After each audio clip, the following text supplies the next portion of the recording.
warahmatullahi wabarakatuh.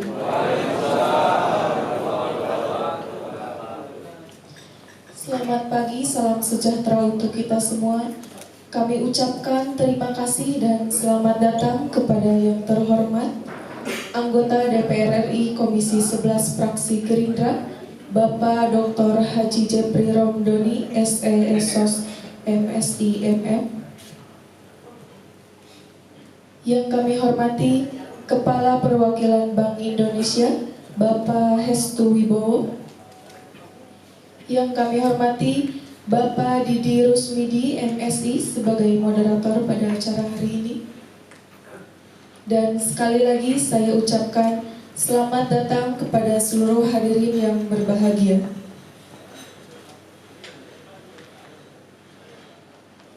Segala puji bagi Allah Subhanahu wa Ta'ala, Tuhan yang Maha Kuasa, atas segala nikmat yang tercurahkan kepada kita bersama, sehingga pada hari ini 6 Maret 2023 kita dapat kembali bersuasapa dalam rangkaian acara seri diskusi publik bagaimana mengendalikan inflasi daerah.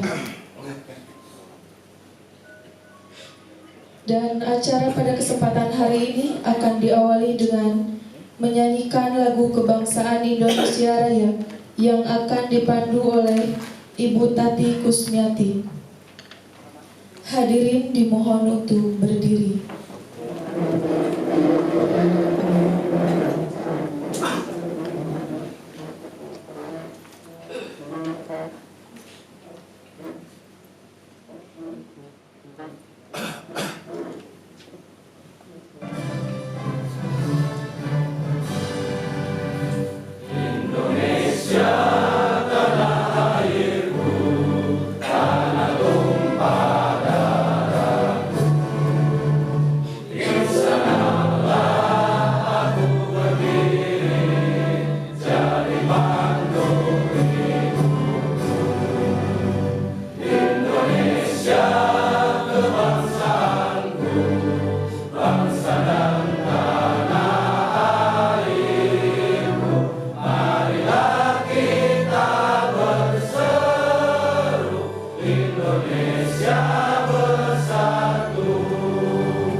Baik Bapak Ibu undangan yang kami hormati, sebagai ungkapan rasa syukur kita kehadirat Allah Subhanahu wa Ta'ala, marilah sejenak kita menundukkan kepala seraya berdoa, terlirik harapan semoga rangkaian acara pada hari ini dapat berjalan dengan lancar dan juga memberikan manfaat untuk kita semua. Dan doa akan dipimpin oleh Bapak Ustadz Galih Maulana LC. Kami persilahkan. Assalamualaikum warahmatullahi wabarakatuh. Allahumma salli ala sayyidina wa habibina wa syafi'ina wa karimina wa dukhrina wa maulana Muhammad wa sallim wa radullah tabaraka wa ta'ala kulli sahabati rasulillahi ajma'in. Alhamdulillahi rabbil alamin, hamdul syakirin, hamdan na'imin, hamdan yuwafi ni'amahu wa yukafi mazidah. Ya Rabbana lakal hamdu kama yanbaghi li jalali wajhikal karimi wa 'azimi sultanik. Allahumma shalli wa sallim wa barik ala sayyidina Muhammad wa ala ali sayyidina Muhammad. Allahumma barik lana fi jam'ina hadha. Allahumma amirhu bil khairil barakah. Allahumma aslih lana sya'nana kullah wa la takilna ila anfusina tarfata 'ain. Allahumma la taj'al lana dhanban illa ghafartah wa la hamman illa farajtah wa la daynan illa qadaitah wa la hajatan min hawaijid dunya wal akhirah illa qadaitah. Allahumma adfa' 'anna al-bala wal wala wal mihan ma dhahara minha wa ma batan wa inflasi fi baladina hadha Indonesia. Allahumma barik lana fi jam'ina wa barik lana fi umurina. Allahumma rabbana atina fid dunya hasanah wa fil akhirati hasanah wa qina adzabannar. Wa sallallahu ala sayyidina Muhammadin nabiyil ummi wa ala alihi washabihi wasallam. Subhana rabbika rabbil izzati amma yasifun. Wassalamu ala mursalin walhamdulillahi rabbil alamin. Bi barakatil Fatihah. A'udzu billahi minasyaitonir rajim. Bismillahirrahmanirrahim. Alhamdulillahi rabbil alamin. Arrahmanir rahim. Maliki yaumiddin. Iyyaka na'budu wa iyyaka nasta'in. Ihdinas siratal mustaqim. Shiratal ladzina an'amta 'alaihim ghairil maghdubi 'alaihim waladdallin. Assalamualaikum warahmatullahi wabarakatuh. Terima kasih kepada Bapak Ustadz Galih Maulana Elsi yang telah memimpin doa. Hadirin dan undangan yang berbahagia, masuklah kita kepada acara yang kedua, yaitu acara pokok. Dan untuk sesi ini kami persilahkan kepada moderator untuk memandu jalannya acara ini. Kepada yang terhormat Bapak Didi Rusmidi MSI, saya persilahkan. Bismillahirrahmanirrahim. Assalamualaikum warahmatullahi wabarakatuh. Alhamdulillahilladzi arsala rasulahu bil huda wa dinil haq liyudhhirahu ala dini kulli wa kafa billahi syahida. Asyhadu an la ilaha illallah wahdahu la syarikalah. Allahumma shalli ala sayyidina Muhammad wa ala ali sayyidina Muhammad kama shalaita ala Ibrahim wa ala Ibrahim fil alamin innaka Hamidum Majid. Yang saya hormati dan saya banggakan, yang terhormat Bapak Dr. Haji Jepri Romdoni, SSM MSI MM sebagai anggota DPR RI.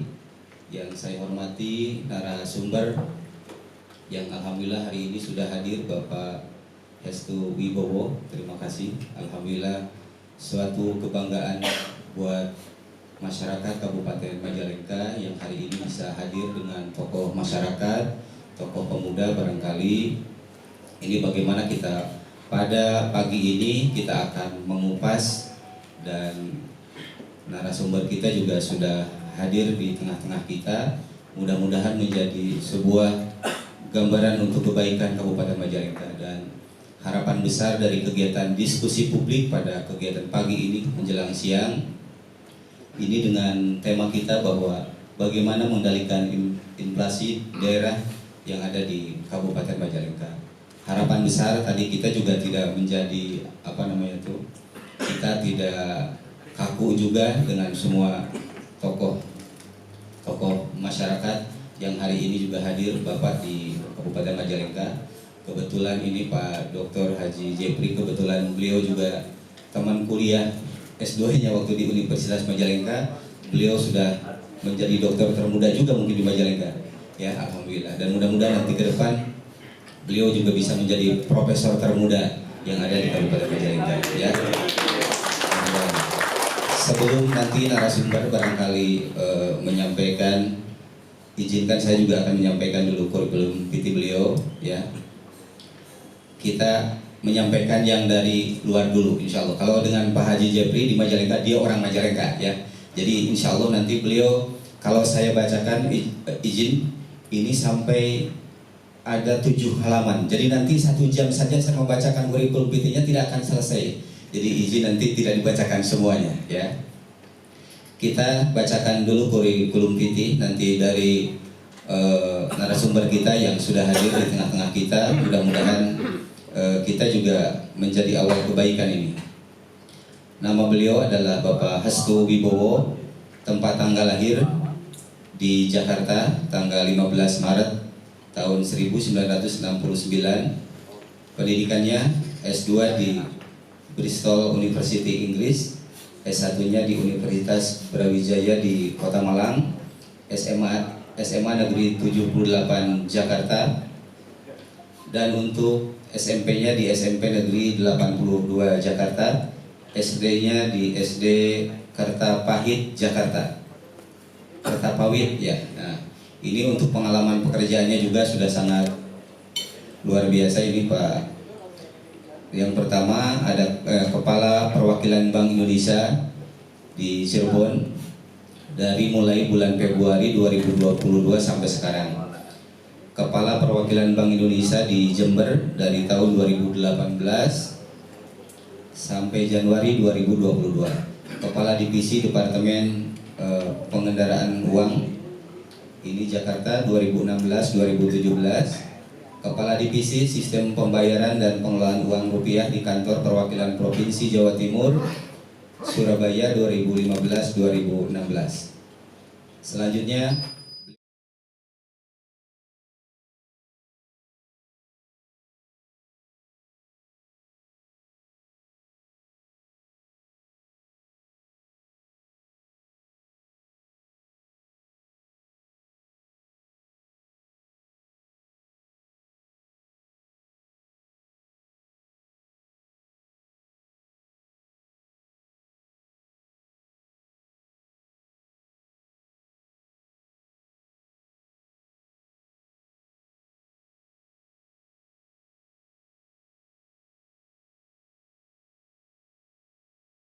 kita kasih aplaus dulu buat narasumber kita.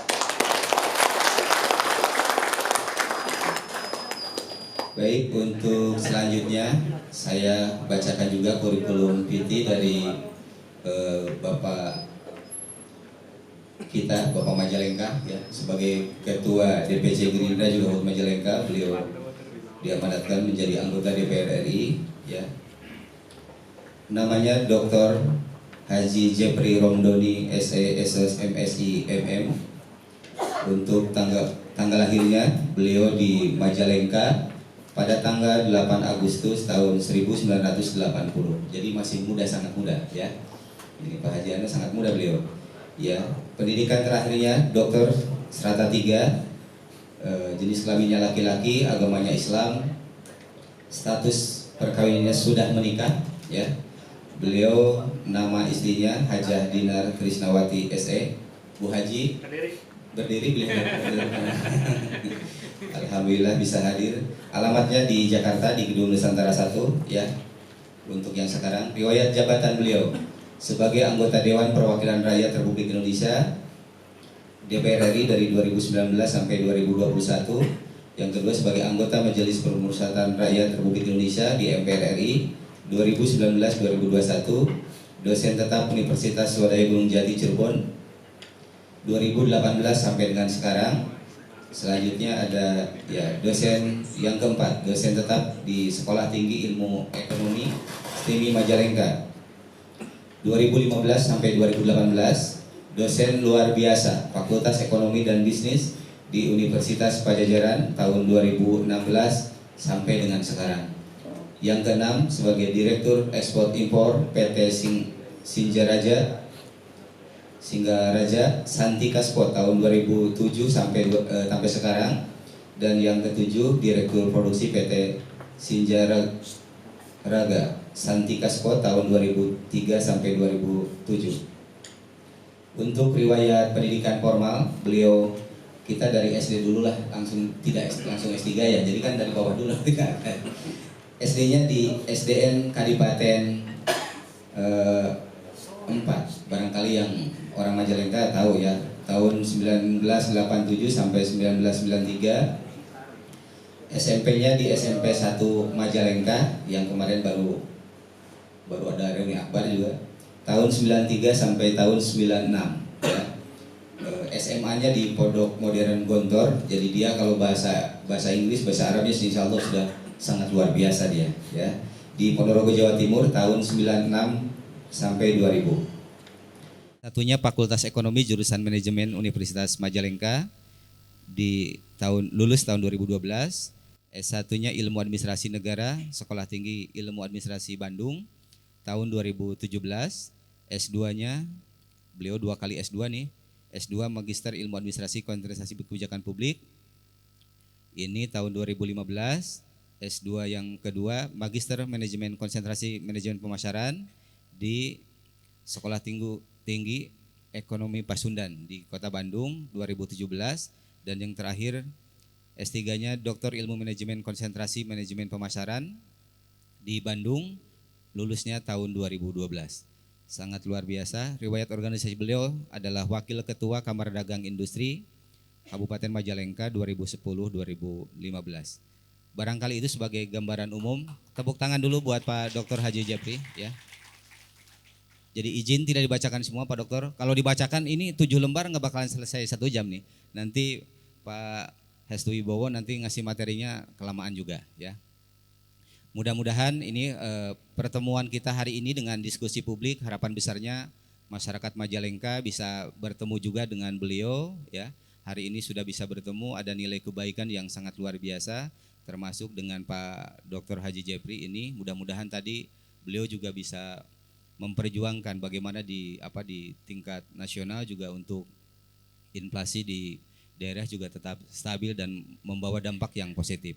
Dan untuk selanjutnya sebelum nanti pemateri menyampaikan paparannya yang lebih luas, barangkali ada pengantar dulu kata sambutan dari Pak Dr. Haji Japri Romdoni, dipersilahkan. Bismillahirrahmanirrahim. Assalamualaikum warahmatullahi wabarakatuh. Alhamdulillah, nahmaduhu wa nasta'inuhu wa nastaghfiruh wa na'udzu billahi min syururi anfusina wa min sayyiati a'malina. May yahdihillahu fala mudhillalah wa may yudlilhu fala hadiyalah. Asyhadu an la ilaha illallah wahdahu la syarikalah wa asyhadu anna Muhammadan abduhu wa rasuluh. Allahumma shalli wa sallim ala sayyidina Muhammad wa ala alihi wa ashabihi ajma'in wa man tabi'ahum bi ihsan ila yaumiddin yauma la yanfa'ul malu walal banun illa man atallaha biqalbin salim. Yang terhormat Pak Hestu Wibowo selaku Kepala Perwakilan Bank Indonesia Cirebon, kemudian juga sahabat saya, kok saya mungkin suka manggilnya Kang Ustadz ya, Kang Ustadz Didi Rusmidi, teman seperjuangan pada waktu menyelesaikan studi S2 di Magister Ilmu Administrasi. Dan juga para warga hadirin wal hadirat yang terdiri dari tokoh masyarakat. Saya lihat di sini ada tokoh agama, tokoh pemuda, dan juga lainnya yang tidak bisa saya sebutkan satu persatu, namun tidak mengurangi rasa hormat yang saya berikan kepada semuanya. Pertama-tama kita panjatkan puji dan syukur kehadirat Allah bahwasanya alhamdulillah kita semua bisa dipertemukan pada acara diskusi publik ini dengan tema pengendalian inflasi daerah. Kemudian salawat dan salam semoga dilimpahkan kepada junjungan kita Nabi besar Muhammad sallallahu alaihi wasallam beserta kepada keluarganya, para sahabatnya, para tabi'in tabi'atnya, dan kepada kita selaku umatnya. Semoga kita semua termaktub untuk menerima syafaat beliau nanti di hari kiamat. Kalau kita lihat dari tema tadi juga mungkin yang berdoa juga sudah menyinggung ya, minta katanya inflasi ditekan ya, seperti itu kurang lebih ya. Saya tadi menyimak, wah benar, berarti ini memang inflasi benar-benar menarik perhatian publik juga Pak Kepala.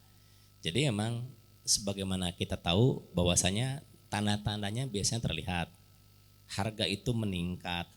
Nah tentunya ini memang suatu keadaan juga di mana nilai mata uang kita juga mengalami penurunan. Beberapa waktu yang lalu kita juga mungkin melihat bahwasanya dolar itu sempat menguatnya. Kalau tidak salah di tertinggi itu sudah mencapai 15.700 ya. pernah juga 16.000 sebentar gitu ya. Nah kemudian kalau sekarang saya lihat itu yang kepala 7-nya tuh menghilang ya. Tapi tetap angkanya 15 ya Pak. Nah 15 kosong sekian dan itu biasanya bolak-balik tergantung daripada situasi. Nah tentunya memang dalam hal inflasi ini memang kalau kita lihat dari timbulnya ya itu memang bisa berasal juga dari dalam negeri. Contoh mungkin yang sering terjadi ini adanya defisit anggaran. Kadang-kala juga ya bencana. Atau bisa saja juga itu dari luar negeri. Seperti ya kaitan dengan kenaikan harga minyak dunia gitu.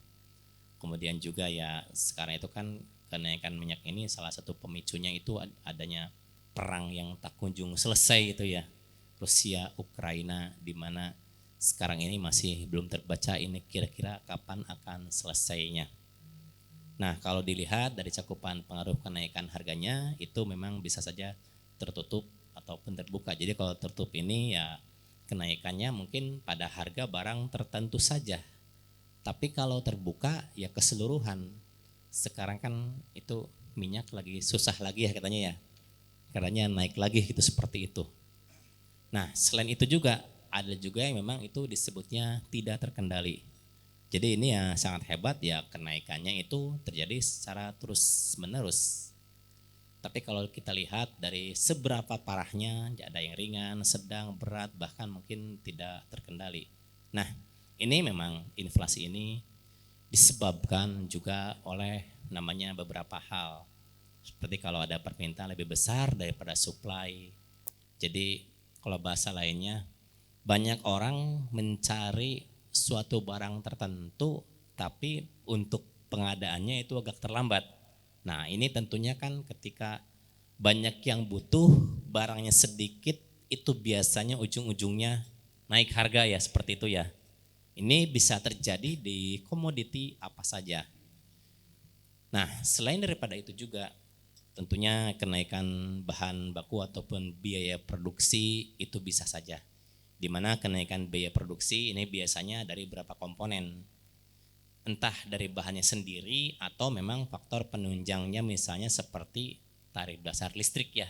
Yang mana ini tentunya akan sangat menunjang. Yang mana ketika bahan baku dan lainnya itu meningkat ya otomatis barang yang dijual pun itu akan mengalami peningkatan juga. Ya kalau perusahaan kan namanya juga private ya, jadi dia itu profit oriented, jadi bukan social oriented. Nah ini juga bisa disebabkan oleh hal yang lain seperti tekanan permintaan atau dorongan ongkos. Nah atau yang salah satu lagi kalau misalnya Pak Hestu nyetak uangnya kebanyakan gitu ya Pak. Nah ini sama juga, kalau misalnya terlalu banyak uang beredar berarti kan semua orang itu mudah pegang gitu ya, tapi di sekelilingnya untuk yang komunitas bisnis itu pasti melihat ini orang pada banyak uang hingga akhirnya mau tidak mau ya agar bisa meningkatkan keuntungannya harganya ya langsung dinaikkan begitu saja ya, karena diyakini ya sudah pasti dapat, maka secara tidak langsung harga itu akan meningkat. Nah kemudian juga ada penyebab lain seperti ada politik dan ekonomi ya. Kita mungkin tahu kalau sentimen biasanya ini sentimen cukup kencang gitu ya. Politik bisa di dalam ataupun di luar. Kalau di dalam mungkin kaitan misalnya siapa yang akan memimpin berikutnya ketika memang tidak dikehendaki atau bagaimana, hal ini pun bisa terjadi. Atau sisi ekonomi juga sama. Sekarang ini kan yang saya lihat juga salah satunya pasar modal juga banyak yang mengalami penurunan ya. Yang tadinya tidak pernah mencapai angka sekian, saya lihat itu grafiknya itu menurun semuanya, hampir semuanya, walaupun ada beberapa yang sedikit mungkin itu mengalami peningkatan. Nah selain daripada itu juga inflasi ini juga bisa disebabkan ya tentunya kaitan dengan tuntutan kenaikan upah. Jadi memang inflasi ini mau tidak mau juga akan pasti memiliki dampak kepada kita semua. Jadi mungkin di antara kita ada yang pendapatannya tetap dan juga ada juga yang tidak tetap. Nah kalau yang memiliki pendapatan tetap itu biasanya dirugikan. Mungkin kalau bahasa mudahnya pendapatan bulanan sekian tidak mengalami peningkatan tetapi harga terus mengalami peningkatan. Mungkin banyak yang seperti itu ya. Harga merangkak tapi pendapatan enggak gitu. Nah, seperti itu. Kan nih, nah banyak yang senyum kalau di sini nih. Dan juga yang tidak tetap mungkin bisa saja diuntungkan. Nah, tidak tetap ini kan salah satunya mungkin kalau bisnismen itu ya karena mungkin ya banyak yang daya beli menjadi rendah, otomatis penjualan pun walaupun harga meningkat tetap aja menjadi rendah seperti itu. Hal seperti itu bisa saja terjadi. Nah, apalagi nih bagi para penabung, sebulan menabung berapa, tapi ternyata menabung itu di situ mungkin kelihatan angkanya utuh, tetapi ya nilai uangnya itu semakin lama dia semakin menurun. Mungkin bapak-bapak, ibu-ibu mengetahui zaman dulu, mungkin zaman kita kecil tuh nggak tahu. Kalau saya ya mungkin masih melihat angka uang logam tuh yang 25 rupiah ya. Yang 5 juga kayaknya masih lihat tuh. Walaupun udah nggak begitu laku gitu ya. Kalau sekarang kan mana bisa gitu ya. Tidak ada lagi yang seperti itu. Mungkin juga seperti harga tanah dan lainnya gitu ya yang memang itu terus mengalami peningkatan. Nah, kalau misalnya ini dampak bagi debitur ataupun kreditur, ini biasanya memang inflasi ini menguntungkan. Jadi waktu minjem nilainya sekian, walaupun angkanya tidak sama, tapi ketika mengembalikan angka seperti itu lebih mudah didapat ya. Walaupun jumlahnya tidak mengalami peningkatan. Jadi kalau yang pinjam duit bisa saja diuntungkan gitu ya. Karena ketika mengganti itu ya dia akan mudah dapat angka sejumlah itu karena terjadi namanya penurunan nilai mata uang. Tapi kalau bagi kreditur ini bisa saja dia mengalami kerugian. Ya karena disebutnya itu nilai uang pembalian ini lebih rendah jika saat peminjaman. Nah, ini pun bagi produsen memang bisa saja memberikan dampak juga. Jadi ya kalau bagi pengusaha besar mungkin ini ya ada biaya lebih tinggi, kemudian juga biaya produksi lainnya, ini bisa saja mengalami keuntungan. Apalagi mungkin eksportir ya, ketika dia di angka sekian dengan kursa sekian, tapi ketika mendapatkan pelunasan ternyata melesat jauh gitu. Jadi angka yang didapat itu bisa berbeda. Tapi kalau misalnya untuk bagi pengusaha kecil dengan naiknya biaya produksi ini bisa saja menjadi merugikan dan akhirnya ya enggan untuk meneruskan yang namanya produksinya karena ya terlalu mahal. Sekarang kan kita banyak lihat kayak industri tahu tempe yang dikurangi size-nya ya. Harga tetap tapi kalau dilihat kotaknya itu menjadi mengecil gitu ya. Dan ini memang ada strategi dari beberapa perusahaan supaya bisa tetap survive. Nah, ini juga namanya inflasi memang membawa dampak juga bagi perekonomian nasional. Jadi orang melihat usaha bagaimana investasi akhirnya berkurang. Tentunya kan ketika berkurang ya lapangan pekerjaan juga ya bisa berkurang juga ya. Jadi memang membawa dampak kepada keseluruhan di mana semakin banyak investasi di suatu negara itu sudah pasti banyak tenaga kerja yang terserap. Namun ketika berkurang ya ini bisa berkurang juga dan meningkatkan yang namanya angka pengangguran. Nah, kemudian juga ini bisa mendorong juga tingkat bunga. Kemudian juga ya mendorong penanam modal yang memang dia itu spekulatif dan juga hal seperti ini menimbulkan ketidakpastian keadaan ekonomi pada masa yang akan datang. Dan juga akan mengakibatkan yang namanya merosotnya tingkat kehidupan dan juga kesejahteraan masyarakat. Jadi memang untuk inflasi ini ya jadi dengan juga pemerintah ya Kementerian Keuangan memang ini juga mengadakan beberapa semacam solusi dilihat dari kebijakan moneter, kemudian juga ada juga dia di kebijakan fiskalnya dan ada juga yang non moneternya, di mana tentunya kebijakan-kebijakan ini seperti pengaturan pengeluaran pemerintah ataupun kaitan dengan pajak dan juga lainnya ini bisa menekan yang namanya inflasi. Jadi kalau kita lihat inflasi di Indonesia ini memang masih terkendali di tengah tren inflasi tinggi yang terjadi di beberapa negara. Seperti di Uni Eropa ini yang mencatat inflasi itu sebesar 10% pada bulan November tahun 2022.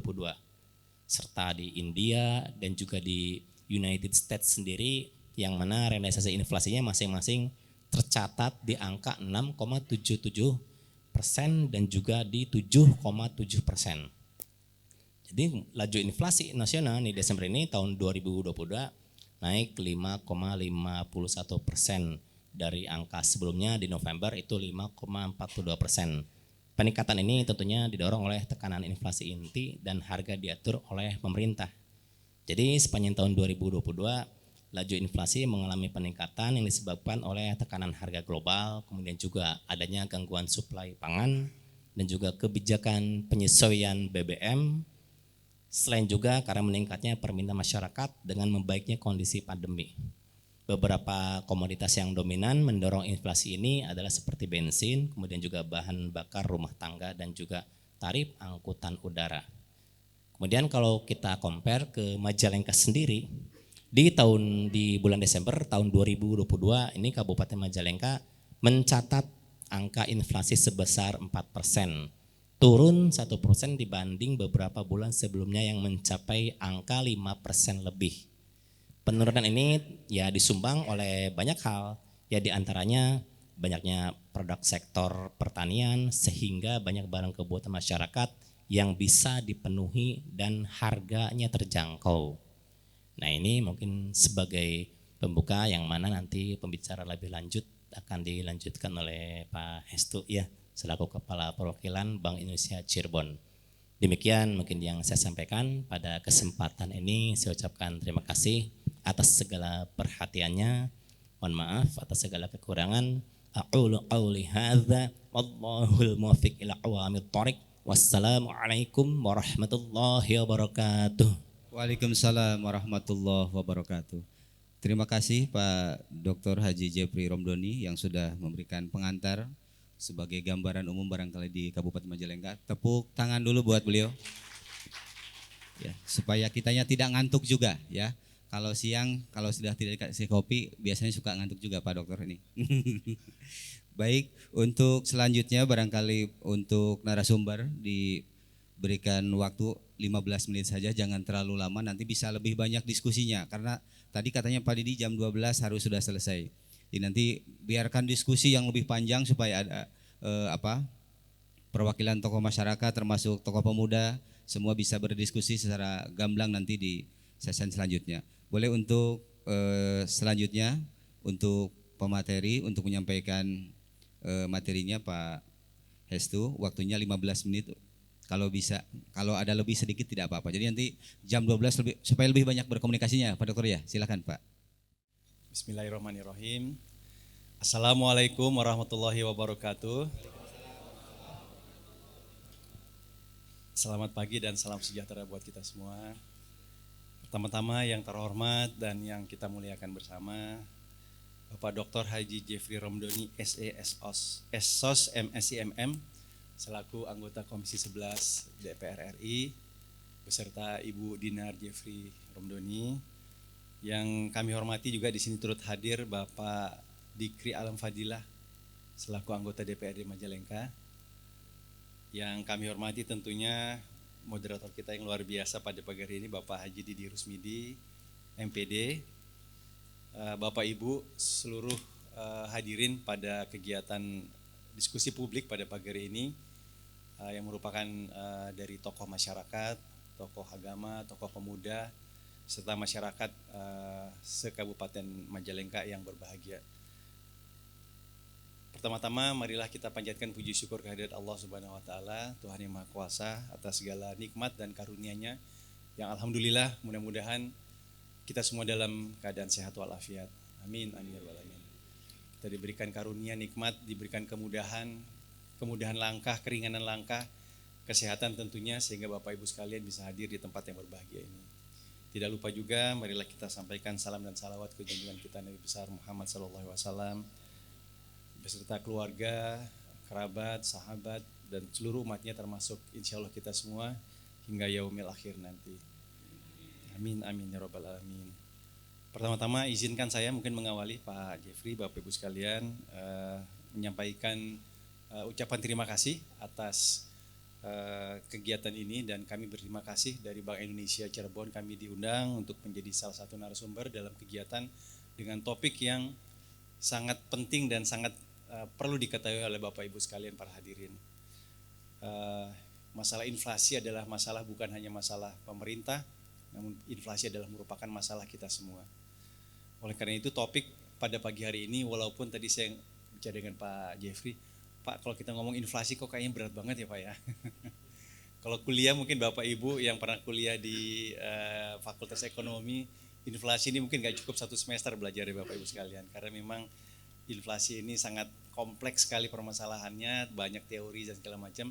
Namun izinkan saya mungkin dapat menyampaikan presentasi saya pada pagi ini dalam yang mudah dipahami dan dimengerti oleh Bapak Ibu sekalian. Mohon izin Pak Jeffrey, Bapak Ibu sekalian, sedikit memperkenalkan diri. Saya dari Kantor Perwakilan Bank Indonesia Cirebon.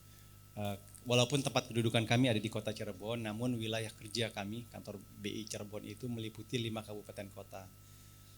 Termasuk juga Kabupaten Majalengka, di samping itu juga Kabupaten Kuningan, Indramayu, serta 2 kabupaten kota yaitu Kabupaten Kota Cirebon. Sehingga Majalengka juga menjadi salah satu wilayah kerja kami yang mungkin menjadi keberadaan kami di Kota Cirebon juga bisa meliputi semua kabupaten kota di wilayah kerja kami tersebut. Bapak Ibu sekalian, mungkin tadi waktunya 15 menit sangat singkat sekali, saya bingung tadi 15 menit. Apa yang dapat saya sampaikan, karena memang sangat singkat dan sementara topiknya dan materi cukup besar.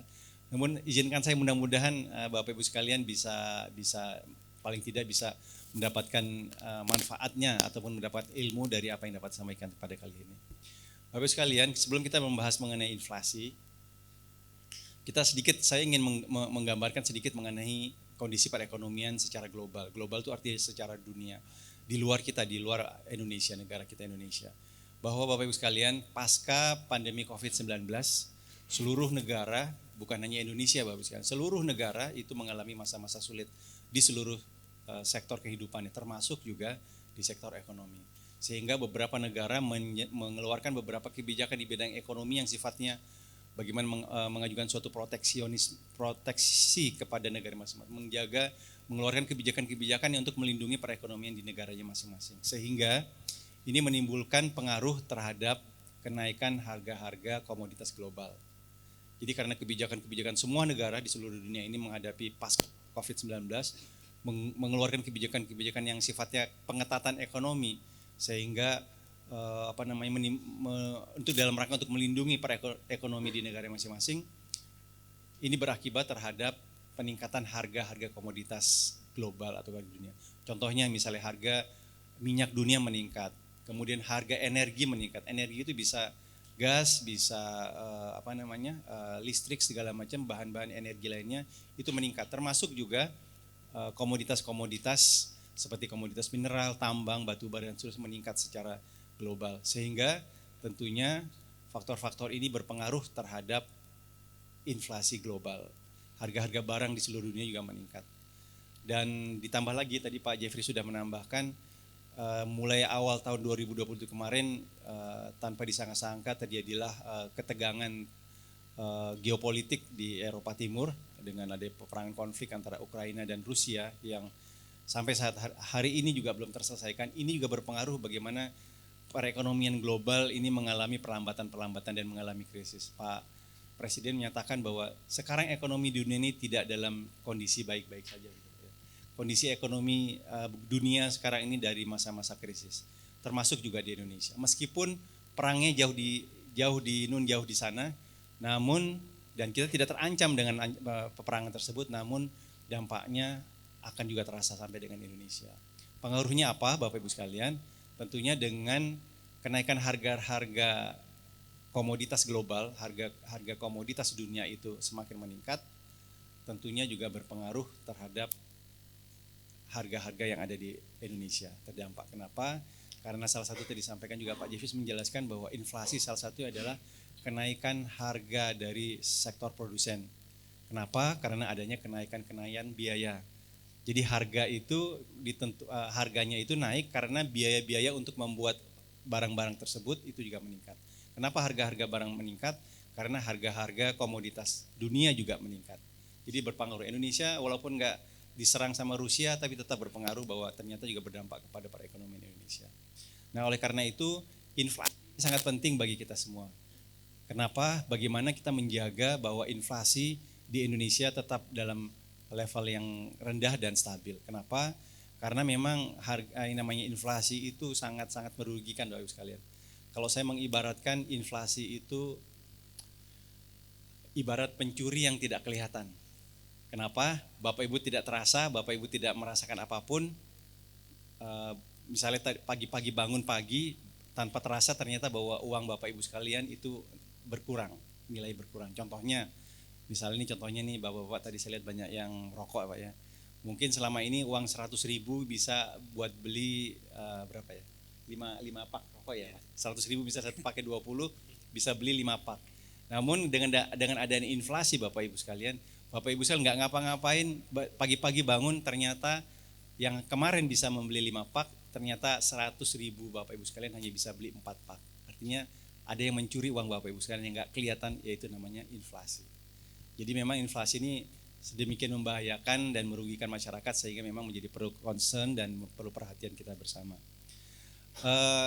Kalau kita melihat inflasi, saya agak sedikit teori Bapak Ibu, tapi mudah-mudahan nggak terlalu susah, artinya bisa Bapak Ibu sekalian, bahwa inflasi itu terbagi menjadi tiga kelompok. Jadi ada beberapa komoditas yang dihitung inflasinya. Inflasi itu ditentukan oleh BPS Bapak Ibu sekalian. Jadi satu-satunya berdasarkan undang-undang lembaga yang mengeluarkan data-data statistik yaitu BPS, Biro Pusat Statistik yang mengeluarkan inflasi. Jadi BPS setiap bulannya menghitung harga-harga sekian banyak, ada sekitar 166 komoditas. Itu diperhatikan setiap harinya pergerakan harganya. Sehingga nanti setiap bulan dikeluarkan tingkat inflasi setiap bulannya dari masing-masing kabupaten kota atau setiap wilayah di Indonesia. Nah, dari bagaimana penghitungannya, ternyata penghitungannya dibagi komoditas tadi menjadi 3. Yang pertama adalah kelompok barang-barang pangan yang harganya bergejolak. Mungkin Bapak Ibu tahu, kita tahu mungkin ada kelompok-kelompok hortikultura seperti misalnya cabai, bawang, tomat, segala macam, sampai dengan beras, telur ayam, daging ayam dan seterusnya. Ini adalah kelompok barang-barang komoditas yang masuk dalam kelompok pangan strategis yang harganya bergejolak atau kita sebut dengan volatile food dalam istilahnya. Kemudian yang kelompok kedua adalah administrative price, yaitu harga-harga barang atau jasa yang harganya diatur oleh pemerintah, baik pemerintah daerah maupun pemerintah pusat. Sebagai contoh tadi juga seperti singgung, satu misal BBM kan mengeluarkan pemerintah. Kemudian mungkin TTL, tarif listrik, kemudian juga mungkin bahan bakar rumah tangga seperti gas, LPG segala macam, sampai mungkin juga dengan retribusi lainnya seperti misalnya tarif angkutan atau mungkin juga tarif PDAM. Itu adalah kelompok komoditas yang harganya diatur oleh pemerintah. Dan yang ketiga adalah inflasi inti. Nah, inflasi ini adalah sebetulnya inflasi yang sebenarnya menunjukkan kondisi inflasi. Jadi kalau tadi volatile food, barang-barang pangan dan juga harga yang ditentukan oleh pemerintah itu memang ini yang memberikan semacam sumbangan terbesar bagi laju inflasi di Indonesia. Sementara inflasi inti yang sebagai inti dari inflasi tersebut sebetulnya pengaruh dari kedua komponen komoditas tadi. Nah, yang saya ingin juga tambahkan, kenapa inflasi sangat penting bukan hanya bagi pemerintah, bukan hanya pemerintah pusat, tapi juga di daerah, bahkan seluruh lapisan masyarakat. Kenapa? Kalau kita melihat dari sisi penghasilan masyarakat, Bapak Ibu sekalian, dari melihat 3 kelompok tadi, bahan pangan, barang-barang ditentukan oleh pemerintah, dan juga inflasi inti. Kalau kita melihat dari komponen penghasilan masyarakat di Indonesia, ternyata untuk masyarakat menengah ke bawah, berpenghasilan menengah ke bawah atau masyarakat miskin, itu biasanya mengkonsumsikan penghasilannya antara 40-60% untuk membeli bahan-bahan pangan. Betul ya Bapak Ibu sekalian ya? Sementara bagi orang menengah ke atas, orang-orang kaya biasanya penghasilannya untuk kebutuhan pangan atau untuk beli makanan itu mungkin nggak sampai 10 atau mungkin maksimal 20%. Sehingga dengan persentase tersebut, kalau inflasi bahan-bahan pangan itu adalah meliputi 60% dari penghasilan masyarakat, terutama masyarakat menengah ke bawah, artinya kalau inflasi pangannya tinggi, artinya yang paling terdampak siapa Bapak Ibu sekalian? Adalah masyarakat berpenghasilan menengah ke bawah atau masyarakat miskin. Jadi kalau inflasi tinggi, yang paling dirugikan masyarakat menengah ke bawah dan masyarakat miskin. Sementara orang-orang yang banyak duitnya, orang-orang kaya, inflasi pangannya naik gak seberapa karena hanya 10-20% kok dari penghasilannya. Kalau harganya naik gak pengaruh. Tapi kalau bagi masyarakat menengah ke bawah, masyarakat miskin, Kalau harga pangan naik sangat berpengaruh karena hampir 60% penghasilan mereka hanya untuk kebutuhan pangan atau membeli makanan. Nah sehingga mungkin kalau boleh kami simpulkan, ini simpulkan sementara Pak Jeffrey, bahwa ternyata inflasi itu bukan hanya semata-mata permasalahan ekonomi Bapak sekalian. Inflasi juga adalah merupakan permasalahan sosial. Betul ya Bapak sekalian? Oleh karena itu kenapa topiknya sangat menarik pada pagi ini. Saya ngomong tadi Pak Jeffrey. Pak Jeffrey ngomongnya berat banget ya inflasi ya gitu. Tapi memang dalam konteks bahwa ini harus dipahami oleh masyarakat penting karena apa? Ternyata dampaknya berpengaruh terhadap seluruh lapisan masyarakat termasuk dan khususnya bagi masyarakat menengah ke bawah dan masyarakat miskin. Jadi setuju Bapak Ibu sekalian ya. Jadi inflasi itu bukan masalah pemerintah, bukan hanya urusannya orang kantor pusat atau orang Jakarta. Ada permasalahan kita dan berdampak bagi kita semua khususnya masyarakat menengah dan miskin khususnya berpenghasilan rendah. Nah lanjutnya kita tahu tadi inflasi seperti apa. Jadi karena kondisi global, resesi ekonomi, harga-harga meningkat berpengaruh terhadap Indonesia. Indonesia juga terpengaruh harga-harga meningkat, tapi juga bisa merugikan kepada masyarakat. Salah satu upaya yang kita lakukan adalah bagaimana kita mengendalikan inflasi tersebut. Inflasi tidak bisa kita bunuh, kita matikan nggak bisa. Tapi yang penting adalah kita kendalikan. Mengendalikan dalam level yang rendah dan terkendali. Jangan sampai inflasi itu bergejolak. Hari ini, bulan ini misalnya 1%, bulan depan 5%, bulan berikutnya lagi 2%. Ini sangat merugikan dan sangat memberikan kondisi tidak kondusif bagi perekonomian. Sehingga perlu kita kendalikan.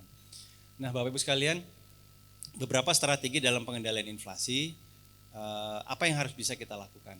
Nah salah satunya ini mungkin mengangkat nilai-nilai masyarakat Indonesia.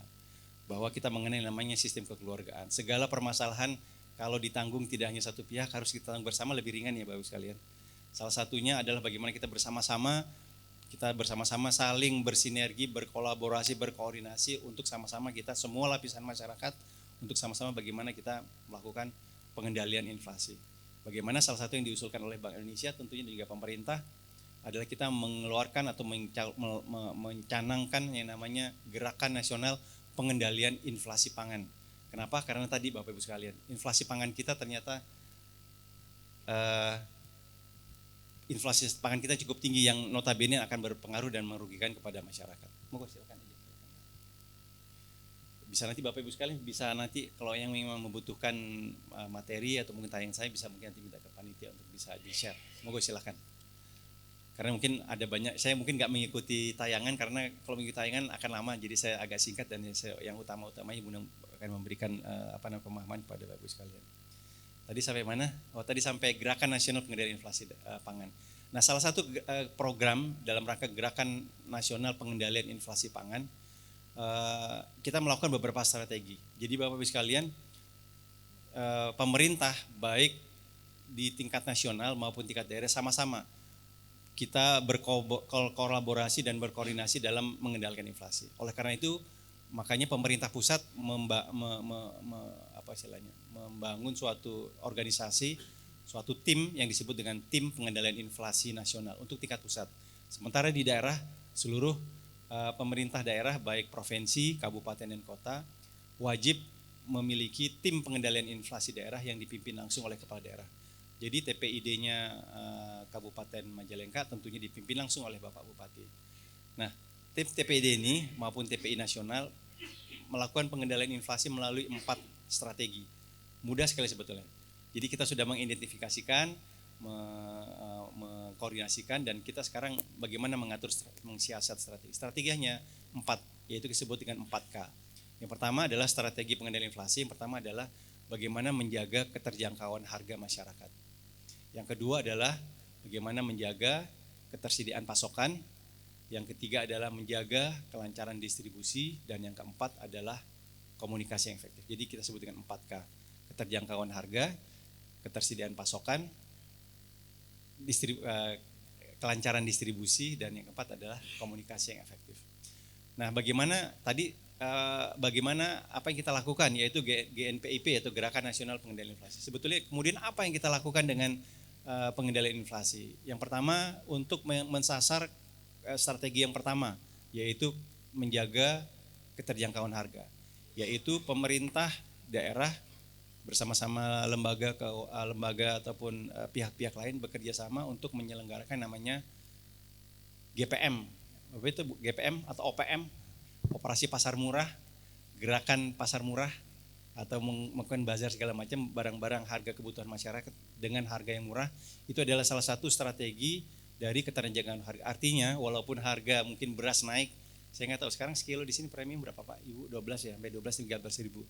Biasanya OPM atau GPM akan menjual harga beras misalnya 9.800 atau bahkan 10.000, lebih rendah dibandingkan dengan harga di pasar, dalam rangka untuk menjaga keterjangkauan harga masyarakat khususnya menengah ke bawah.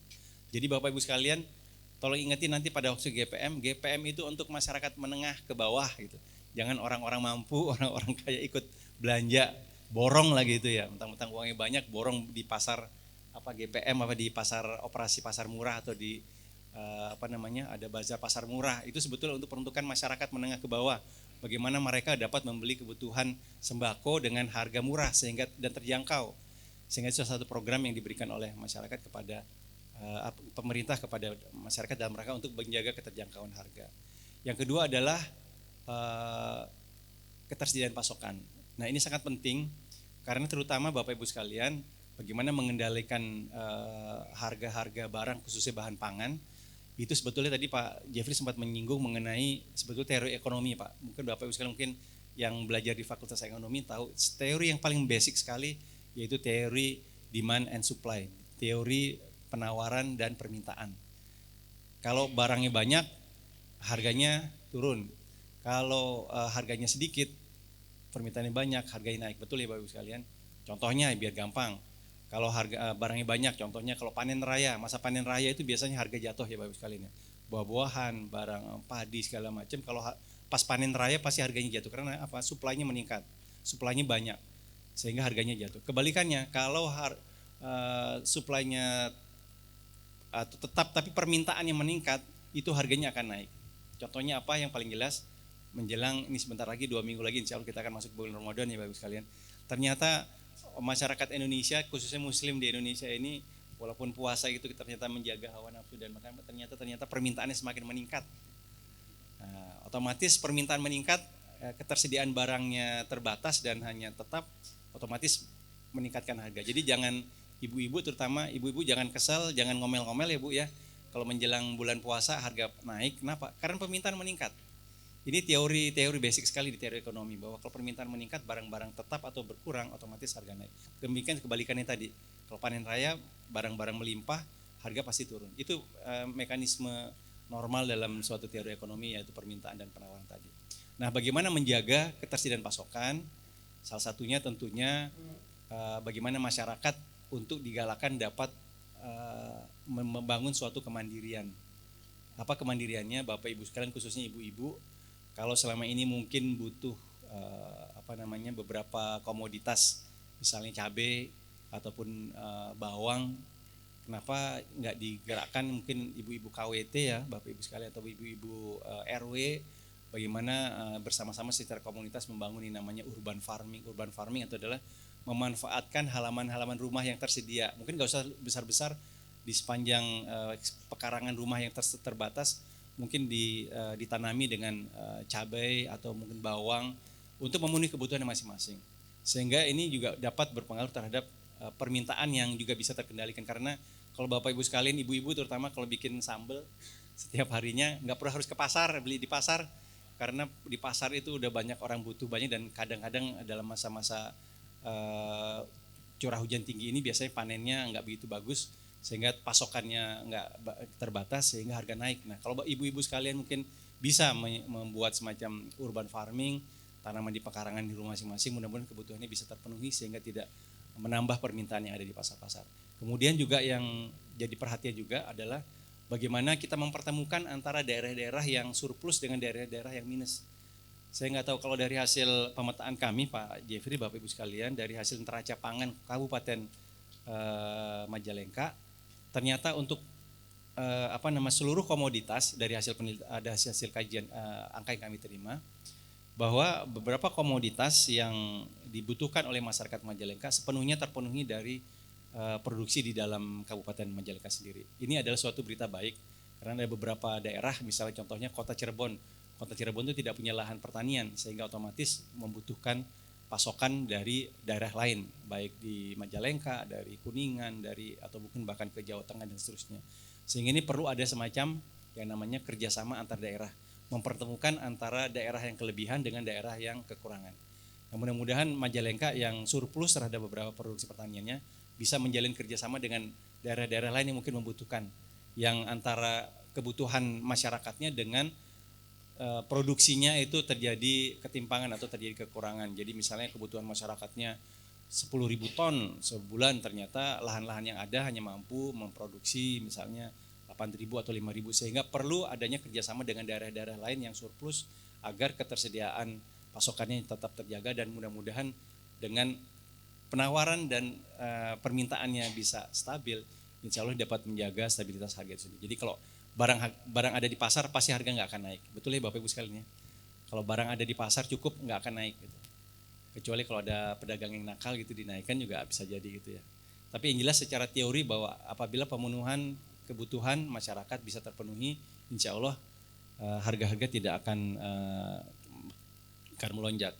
Yang ketiga adalah kelancaran distribusi. Tapi ini sebetulnya lebih terkait dengan masalah infrastruktur, transportasi, logistik. Saya rasa untuk Kabupaten Cirebon, Kabupaten Majalengka tidak ada masalah ya dengan dengan infrastruktur, semua lancar ya Bapak Ibu sekalian ya. Para petani di poktan-poktan di desa-desa apabila ingin menjual gabahnya atau berasnya ke kota, saya rasa nggak ada masalah. Jadi kelancaran distribusi tetap terjaga. Karena kadang kalau daerahnya rusak, jembatannya rusak, jalannya hancur, biasanya ada biaya-biaya tambahan.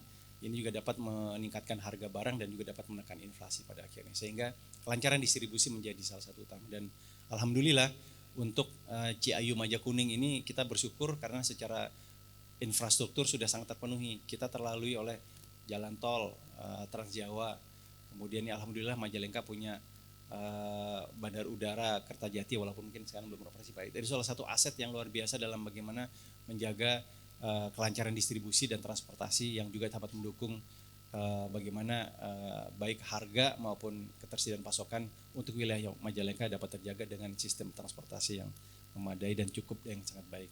Yang keempat adalah komunikasi yang efektif. Nah, ini yang penting juga buat Bapak Ibu sekalian, bahwa salah satu upaya dalam pengendalian inflasi adalah memberikan pemahaman kepada masyarakat, pengertian masyarakat mengenai pengendalian harga terhadap komoditas-komoditas tertentu. Sebagai contoh, menjelang bulan puasa nih Bapak Ibu sekalian, bagaimana Bapak Ibu sekalian, mungkin Bapak Ibu yang ada di sini bisa menjadi duta-duta dan wakil bagi masyarakat di tempat, di desa, di kubu ataupun di keluarga masing-masing untuk bisa menjelaskan bahwa menjelang bulan puasa ini tidak perlulah kita harus belanja berlebih-lebihan. Betul ya Bu ya, Pak ya? Bagaimana menjelang bulan puasa ini beli sesuai dengan kebutuhannya saja. Karena apa? Pemerintah sudah menjamin kok ketersediaan beras walaupun harga naik tapi stoknya tetap mencukupi. Sampai 3 bulan ke depan pemerintah bisa menjamin ketersediaan. Jadi tidak ada alasan lagi bagi masyarakat untuk beli berlebih-lebihan, melebihi dari kebutuhannya. Apalagi punten, ada masyarakat yang beli banyak memang khusus untuk niat tertentu, untuk menimbun gitu. Biar harganya naik, pada segala naik dia baru dilepas dan dijual lagi dengan memperoleh keuntungan pribadi. Ini juga coba kita ini, dan ini perlu disampaikan bukan hanya kepada Bapak Ibu sekalian, juga bahkan tokoh masyarakat, tokoh agama, kepada para ustadz, pada Pak Kiai juga mungkin bisa dititipkan kepada jamaahnya. Menjelang bulan puasa Ramadan ini nggak perlu berlebih-lebihan, kita berbelanjalah secara bijak gitu ya.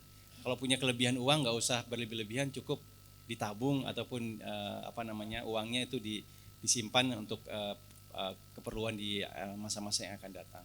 Sehingga komunikasi yang efektif sangat penting kepada masyarakat dalam rangka untuk menjaga. Karena kalau enggak orang akan istilahnya ada istilahnya itu adalah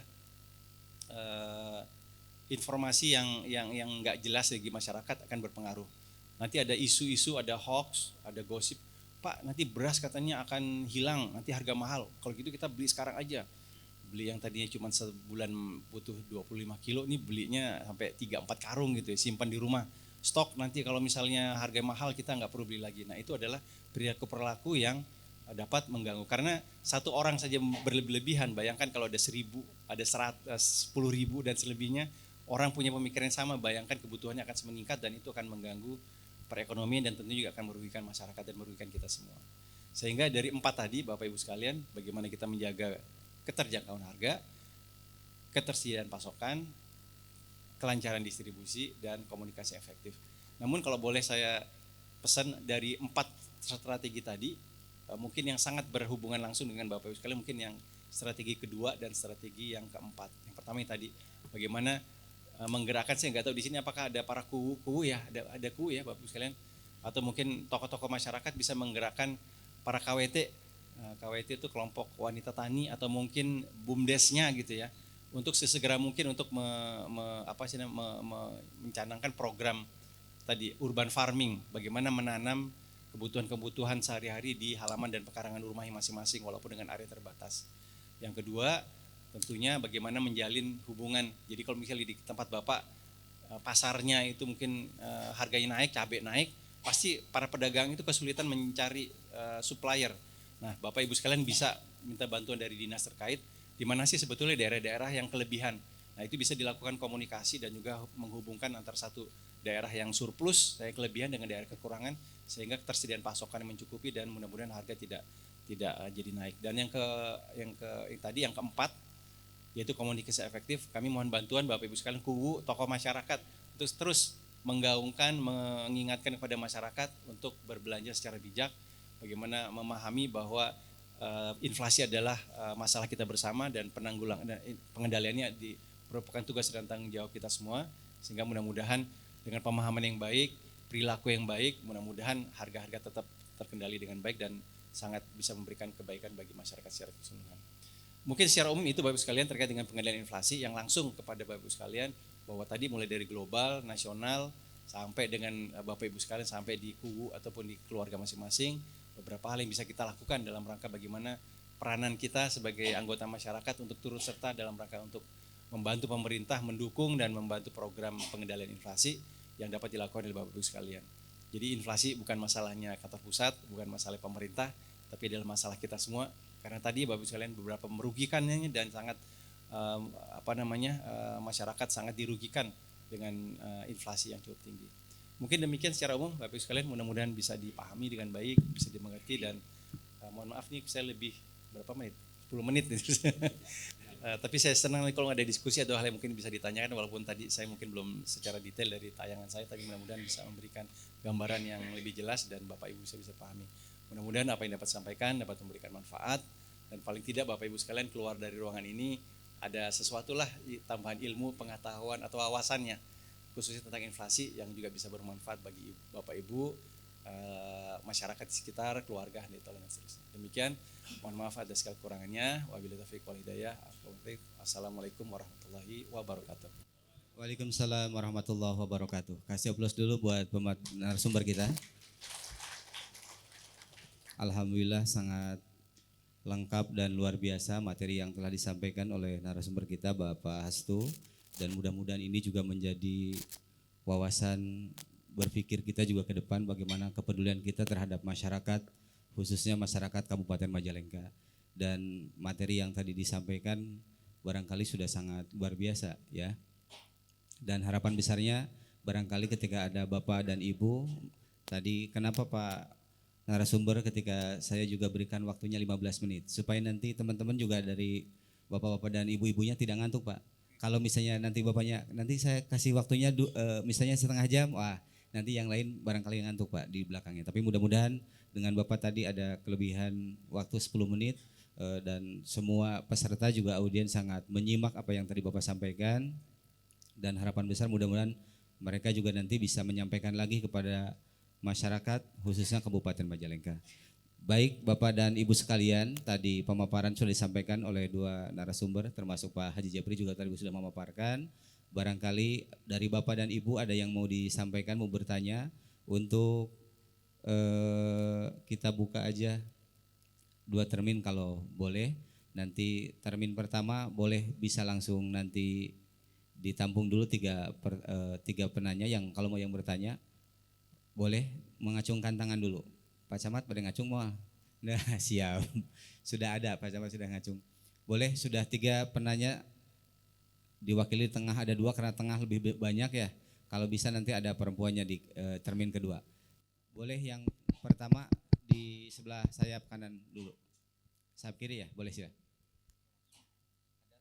Assalamualaikum warahmatullahi wabarakatuh.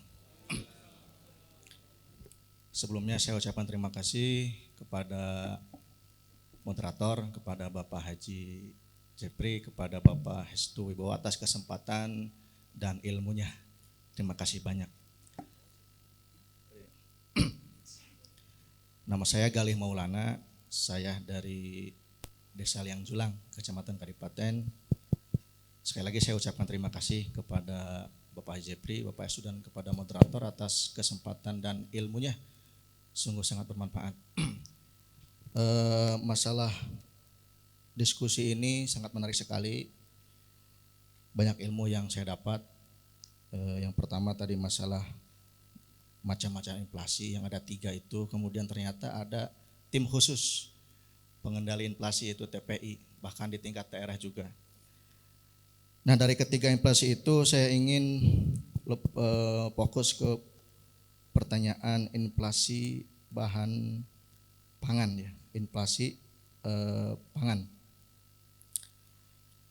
Tadi seperti di mukadimah pengantar dari Bapak Haji Jepri bahwasanya di antara faktor penyebab inflasi itu adalah permintaan banyak sementara suplainya tetap atau bahkan berkurang. Nah terkait ini saya ingin bertanya, ya sebenarnya strategi apa yang sudah dijalankan pemerintah terkait penyediaan atau persediaan pangan ini? Karena kalau kita lihat kan Indonesia itu negara yang makmur ya, negara subur. Nah, negara agraris, ya lahannya luas dan juga subur. Ini kebijakan apa yang bisa meningkatkan tingkat produksi daripada pertanian khususnya ya pangan yaitu seperti beras dan seperti cabai dan tomat seperti itu. Karena ironi ya Israel yang gersang kok malah bisa ekspor. Salah satu pemain utama ekspor ya negara Israel dengan lahan yang sedikit dan gersang. Nah, jadi strategi apa sebenarnya yang sudah dilakukan pemerintah dan kendalanya apa? Kok saya sebagai orang awam tentunya melihatnya itu tingkat produksi kita itu ya seperti itu saja, bahkan selalu ada impor beras. Nah ini kenapa seperti itu? Lalu terkait tadi yang bahwasanya juga ada yang kedua itu barang yang diatur oleh pemerintah harganya. Tadi kan masalahnya pertama dari masalah ketersediaan suplai, ketersediaan pangan itu sendiri dengan cara peningkatan produktivitas. Yang kedua kan masalahnya tadi dari biaya produksi, ya seperti BBM atau kalau mungkin pertanian itu pupuk. Nah, apakah ada kebijakan pemerintah ya untuk mengendalikan, kan di sini kan bisa dikendalikan pemerintah. Apakah bisa masalah BBM atau pupuk itu untuk petani itu bisa dikendalikan sehingga bisa menekan inflasi juga. Nah, jadi yang saya tanyakan itu sebenarnya bagaimana kebijakannya, kebijakan yang fundamental. Terus tuh kalau kebijakan yang kontemporer yang sementara itu ya seperti impor mungkin atau tadi disampaikan ada pasar murah itu ya Pak ya. Nah, itu alhamdulillah untuk kalangan menengah ke bawah. Nah, itu mungkin kalangan menengah ke bawah inflasi sangat berdampak mungkin lebih dari 60% Pak. Mungkin sampai 80-90%. Ya. Ya.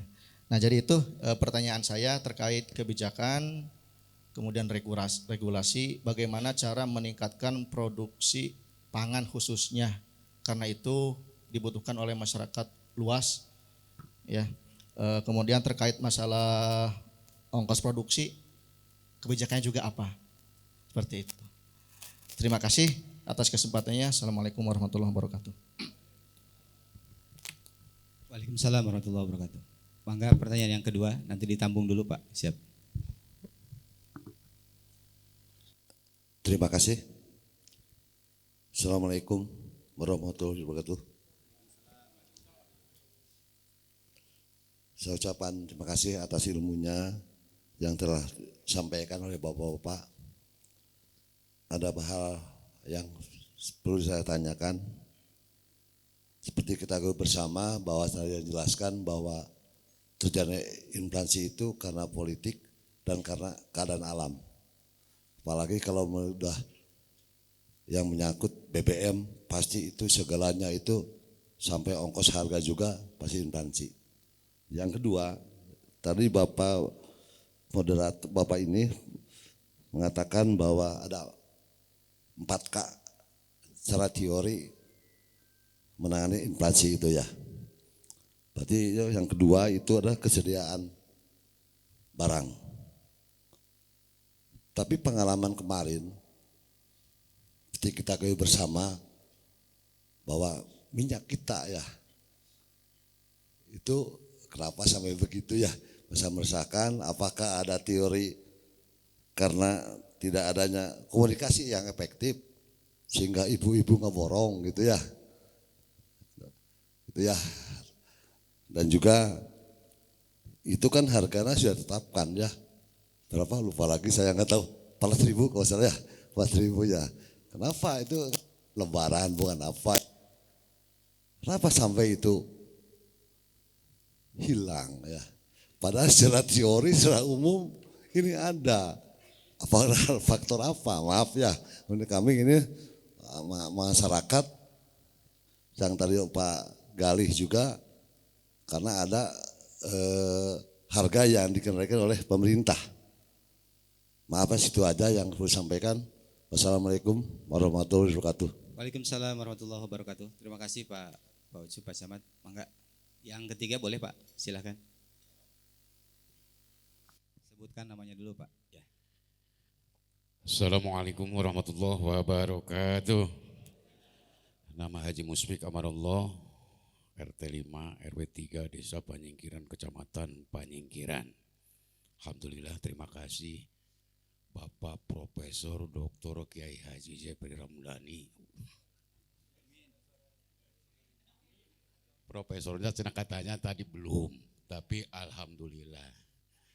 Kalau kami dari bekal ngaji Pak, ya, gitu ada istilah yang barusan saja ikut dalam rapat ini. Yang kedua, terima kasih Bapak Hestu Wibowo. Alhamdulillah pada hari ini saya diberikan salah satu tema pertanyaan.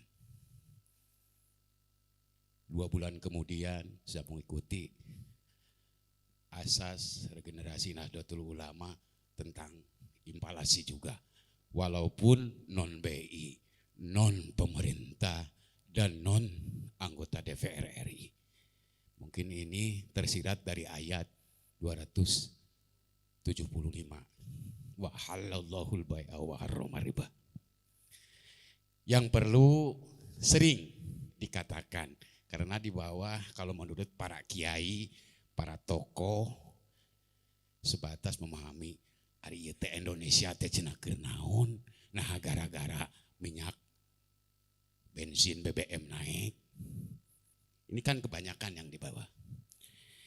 Yang perlu saya simak baik kepada Bapak Haji Jepri Wibowo.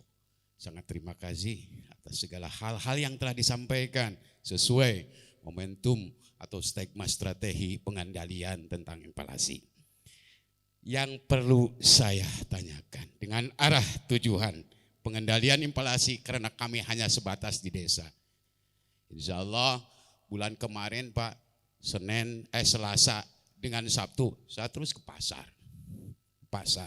Kan cuma hanya sebatas bicara karena kami momentumnya tidak seperti kelas di atas. Dan alhamdulillah bisa bertatap muka dengan sekaligus intek daripada pemegang keuangan dari BI.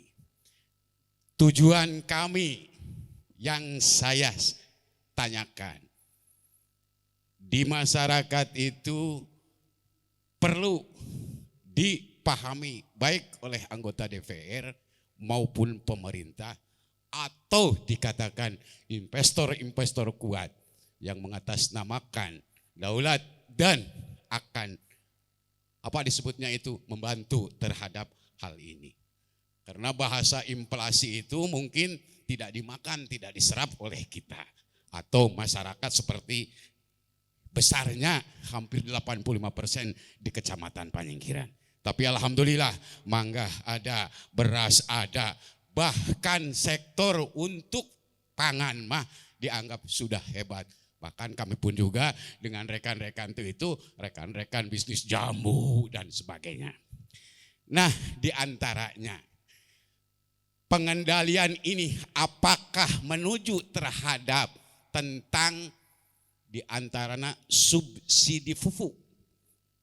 Karena di masyarakat ini bukan hanya di antara pengendalian efek daripada harga atau valuta yang akan dirumuskan di atas, tapi di bawah. Kadang-kadang ini kami pangan aja, pangan tentang pangan.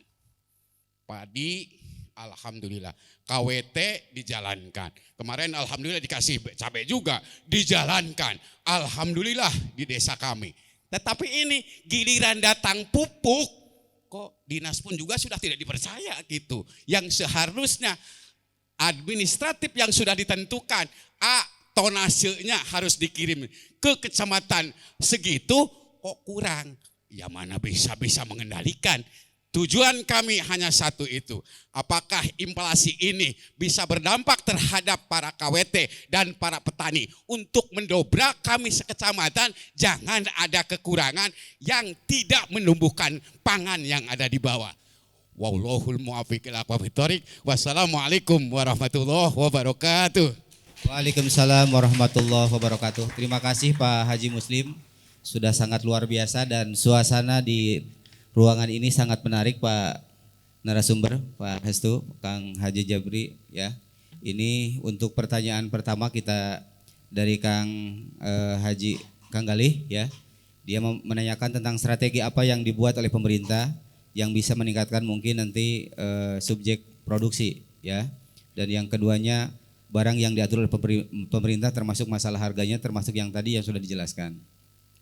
Nanti boleh bisa dijawab juga oleh Kang Haji Jabri ya.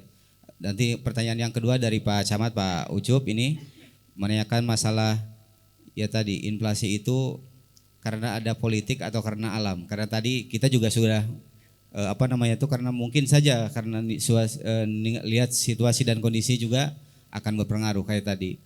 Dan yang ketiga dari Pak Haji Muslim ini juga berdampak yang sangat luar biasa betul.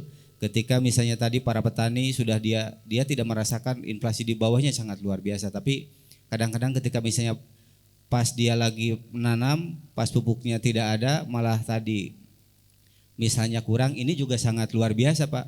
Jadi semua bukan hanya tadi petani buah-buahan, kadang-kadang untuk tanaman pangan juga itu sangat kerepotan. Kadang-kadang karena dibatasi, bukan tidak dibatasi juga, kadang-kadang sulit pupuknya. Dan dampaknya ya tadi ke masyarakat hasil panennya juga kurang bagus.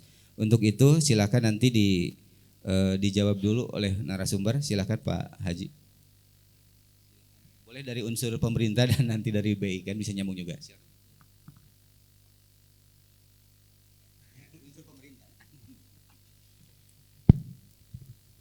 Ya, terima kasih untuk pertanyaannya.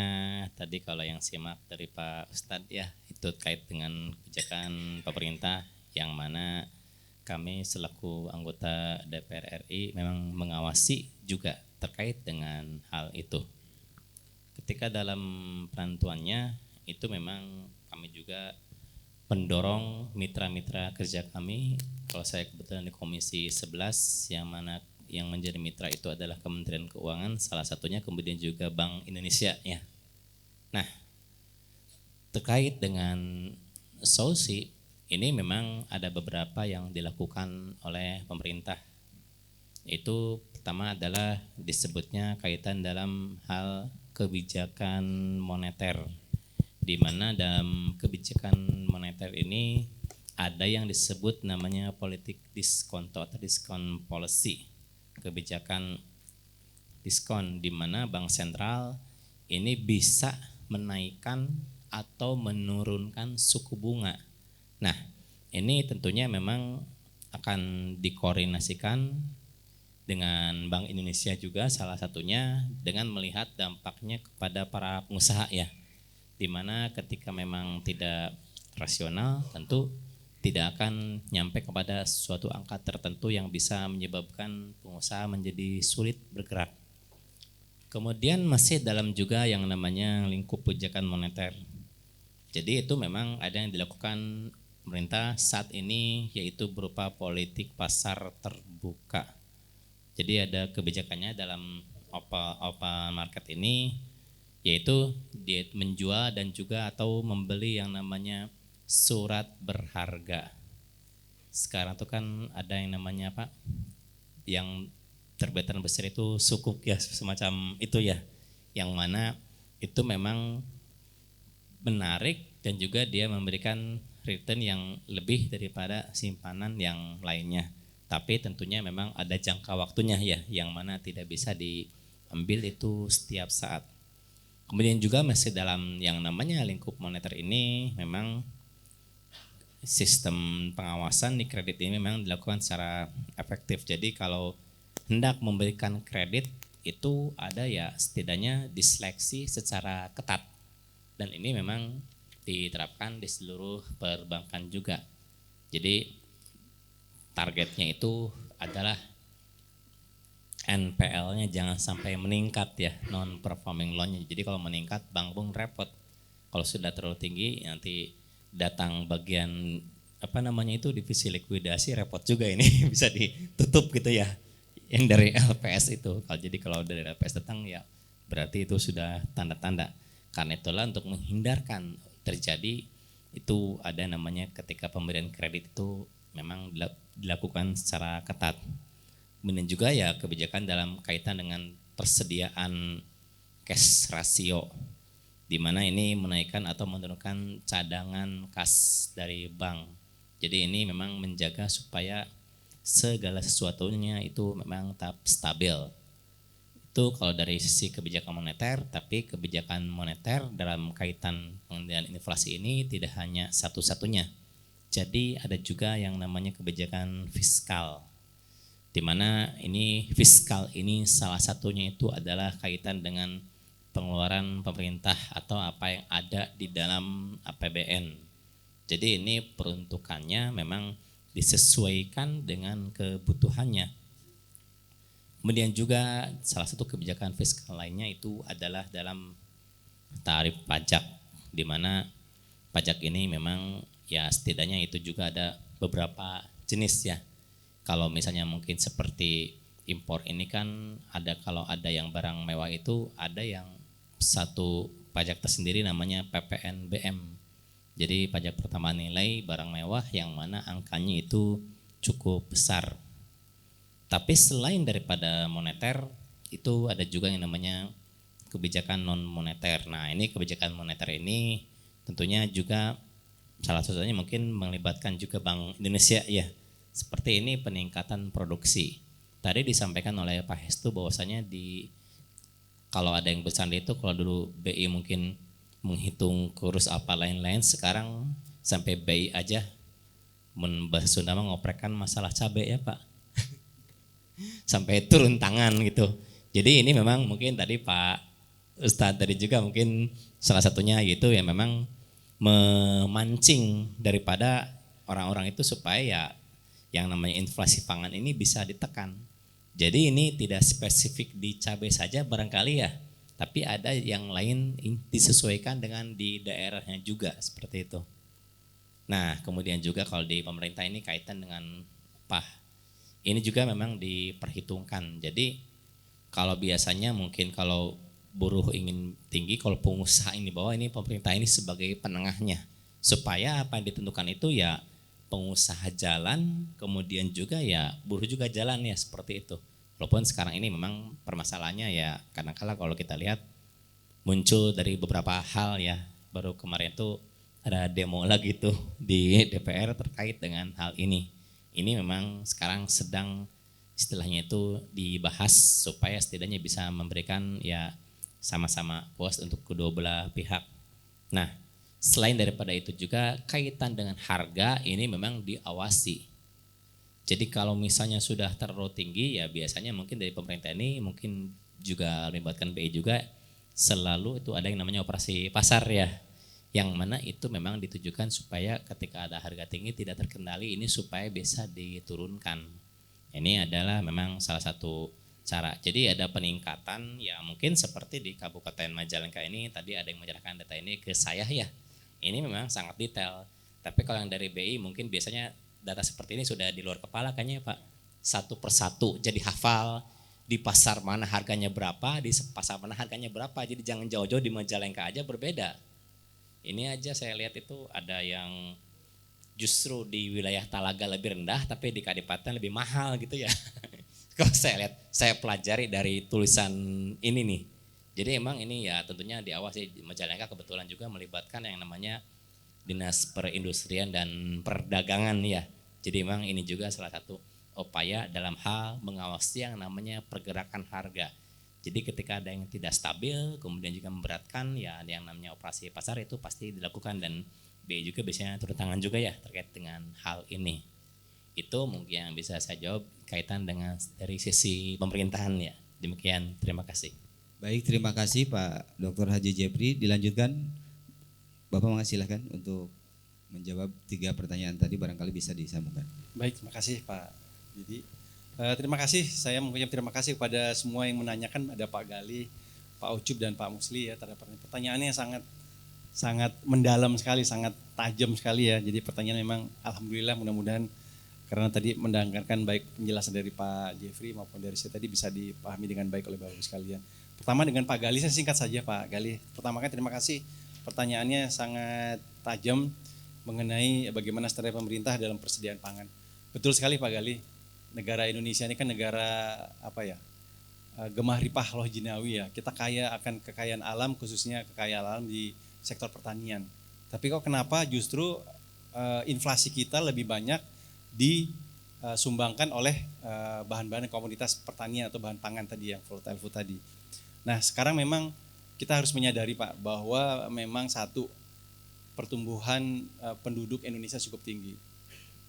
Tingkat populasi Indonesia sudah cukup tinggi yang mana sebetulnya membutuhkan juga ketersediaan pangan yang mencukupi. Namun Bapak Ibu sekalian, Pak Gali khususnya memang harus kita sadari ternyata sektor pertanian ini bukan menjadi salah satu sektor favorit terutama bagi para pemuda kaum milenial sekarang masih sedikit yang mau tertarik untuk bergerak dalam sektor pertanian. Padahal pertanian ini adalah merupakan salah satu potensi yang sangat besar dari kekayaan negara kita dalam rangka untuk bagaimana mengembangkan sektor pertanian khususnya dalam mencukupi pasokan kebutuhan pangan kita secara nasional. Nah, banyak permasalahan Pak, kenapa kita kok selalu mengalami kekurangan dalam ketersediaan bahan-bahan pasokan makanan tadi. Pertama, mungkin Bapak Ibu sekalian secara umum Pak ya, mungkin nggak spesifik di Majalengka atau di daerah, tapi secara umum, secara nasional. Pertama adalah sekarang lahan pertanian semakin berkurang Pak. Lahan-lahan pertanian khususnya di daerah-daerah perkotaan sudah banyak tergerus oleh satu perumahan, kemudian juga untuk sektor bisnis, untuk pabrik, untuk mall, untuk ruko dan segala macam. Sehingga lahan-lahan pertanian yang sebetulnya menjadi potensi dalam rangka untuk mencukupi kebutuhan pangan kita tergerus oleh berubahnya lahan Pak, peruntukan lahannya. Jadi selama ini lahan-lahan subur, saya nggak tahu di sepanjang Jatiwangi dulu mungkin adalah lahan pertanian yang subur ya dalam rangka untuk mencukupi kebutuhan pangan, tapi tersekarang banyak dibangun pabrik, perumahan, bangun ruko dan segala macam sehingga ini mempengaruhi terhadap ketersediaan pasokan. Di samping juga dari SDM Pak. Sekarang anak-anak muda sekarang banyak yang mungkin tidak tertarik untuk terjun dalam bisnis ataupun dalam bidang pertanian. Sehingga sektor pertanian ini sulit untuk tumbuh dan berkembang di Indonesia. Apalagi dibandingkan dengan Israel. Israel itu negaranya nggak terlalu besar dan juga banyak terbatas dan tidak terlalu subur. Namun yang penting satu lagi Pak, di samping ketersediaan SDM adalah masalah teknologi. Nah kita di Indonesia ini terkait dengan pengembangan teknologi pangan, teknologi pertanian masih jauh dari katakan suatu negara dengan penerapan teknologi tinggi Pak, apalagi dibandingkan dengan Israel. Israel itu aja tanah gersang bisa dengan teknologi Pak. Dengan teknologi Pak ya. Karena kalau kita Bapak sekalian ke Israel, kenapa bisa mereka menghasilkan produk pertanian yang tinggi? Karena memanfaatkan teknologi irigasi, teknologi bahan-bahan pengembangan pupuk-pupuk organik segala macam, mereka sudah sangat-sangat menggunakan teknologi tinggi. Sementara kita mungkin karena kita ini Pak ya, kita merasa bahwa lahan kita tuh masih luas gitu loh. Indonesia masih luas, nggak perlulah kita teknologi, nggak perlu intensifikasi, yang penting ekstensifikasi. Kalau daerah sini sudah nggak subur ya udah kita cari lagi, kita buka ladang baru, kita jadikan lahan pertanian baru yang juga produktif dan seterusnya. Sehingga mungkin ini yang salah satu berpengaruh bagaimana sektor pertanian yang sebetulnya menjadi lumbung pertanian dan sebagai sumber pangan negara kita ini semakin tergerus. Sementara beberapa kebijakan Pak yang sudah dikembangkan oleh pemerintah sebetulnya sudah banyak pengembangan khususnya dalam hal peningkatan produktivitas dan tingkat produksi masyarakat. Salah satunya Pak, saya nggak tahu di Majalengka ini kalau ada bapak-bapak dari Gapoktan atau dari Poktan, apakah bapak sekarang sudah mulai menerapkan yang namanya penerapan teknologi digital yang kita sebut dengan digital farming. Ini sekarang sudah mulai tumbuh dan berkembang bahwa bagaimana pembudidayaan dan juga penanaman di sektor pertanian sudah memanfaatkan teknologi digital. Jadi Bapak Ibu sekalian dengan dibantu dengan teknologi, Bapak Ibu sekalian bisa tahu kapan harus menanam, kapan tanaman harus dikasih pupuk dan juga bahan-bahan tumbuh yang lainnya. Kapan saatnya memberikan, kapan harus besok hujan ini apa perlu harus disiram atau enggak seterusnya dengan pemanfaat teknologi. Apalagi dengan pemanfaatan teknologi satelit, bagaimana bisa bisa memahami bagaimana kondisi cuaca dan seterusnya dalam rangka untuk meningkatkan produktivitas dari pertanian itu sebetulnya sangat penting. Nah ini mudah-mudahan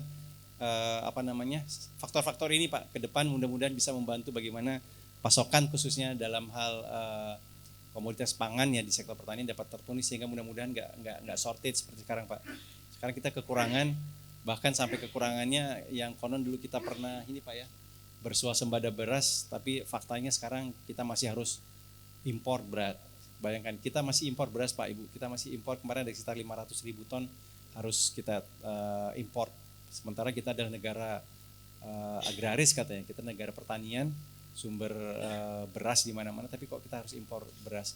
Itu semata-mata untuk menjaga tadi Pak, penjaga pasokan. Jadi sebetulnya strategi impor bukan semata-mata untuk bagaimana memenuhi kebutuhan beras secara nasional. Bukan, jadi impor beras adalah bagaimana menjaga ketersediaan pasokan. Jadi konon katanya sekarang harga beras naik karena ini Pak ya, sekarang Bulog sudah agak sulit untuk menyerap beras dari petani karena GSG-nya sekarang semakin sulit ya. Gabah keringnya sekarang sudah sulit sehingga harga naik, itu berpengaruh terhadap harga beras. Nah, bagaimana untuk memenuhi ketersediaan pasokan? Impornya didatangkan Pak. Impor itu sebagai salah satu strategi untuk menjaga ketersediaan pasokan sehingga mudah-mudahan harga tetap stabil. Karena kalau nggak diimpor Pak, ini akan menimbulkan polemik dan akan menekan harga. Nanti harga beras semua di mana-mana akan naik dan berpengaruh terhadap inflasi. Istilah lebih kepada psikologis Pak sebetulnya, ketimbang faktor memang memenuhi kebutuhan. Apalagi Majalengka, Kuningan, Indramayu itu kan sebetulnya sentra-sentra produksi. Namun ternyata memang ada mekanisme lain Pak dalam penentuan harga, bukan hanya sekedar harga barang dan juga harga di pasar. Namun ada mekanisme yang kadang kita nggak tahu bagaimana mekanisme penentuan harga itu ditentukan oleh satu atau dua pihak saja, tidak ditentukan oleh masing-masing pasar atau petani di satu daerah atau daerah yang lain. Bapak Ibu tahu nggak harga beras di Majalengka, di pasar apa di sini Majalengka Pak? Ya ada pasar Kadipaten misalnya. Yang nentuin harga beras di Kadipaten siapa Pak? Tahu nggak Pak? Pedagangnya atau supplier atau mungkin yang punya RMU atau mesin penggilingan. Bukan Pak. Yang mengatur harga beras. Mau tahu siapa Pak? Cipinang Jakarta. Cipinang Jakarta yang nentuin harga beras nasional Pak. Nah itu yang juga berpengaruh bagaimana harga itu juga tidak hanya ditentukan hanya sekedar ketersediaan pasokan di daerah, tapi ada mekanisme lain. Nah, untuk itulah makanya perlu ada langkah-langkah lebih lanjut, strategi bagaimana pengendalian harga tadi bisa paling tidak secara psikologis bisa mempengaruhi dari harga dalam rangka untuk bagaimana menekan dan juga tidak memberikan gejolak terhadap peningkatan inflasi khususnya dari komoditas beras. Jadi itu tadi Pak, kita menghadapi beberapa kendala mungkin satu dari SDM-nya, dari lahan yang terbatas, terus kita masih belum memanfaatkan teknologi Pak. Kalau tadi Bapak tadi sebutkan Israel, saya ingat banget Pak, bagaimana Israel punya teknologi canggih dalam pengembangan di sektor pertanian, bukan hanya hortikultura, bahkan buah-buahan juga mereka cukup bagus dan berkualitas, peningkatan produktivitas tinggi karena memang memanfaatkan teknologi. Nah kita masih belum Pak, kita masih pikir buat apa teknologi ya, lahan kita masih banyak. Jadi ini yang juga menjadi hal kendala kenapa kita sebagai negara agraris tidak mampu untuk memenuhi kebutuhan khususnya persediaan pangan di. Mohon izin, baik Bapak dan Ibu sekalian, barangkali tadi ada yang kita tadi akan dibuka 2 termin karena waktunya makan siang, jadi kita akan tutup saja, nanti closing oleh narasumber ya.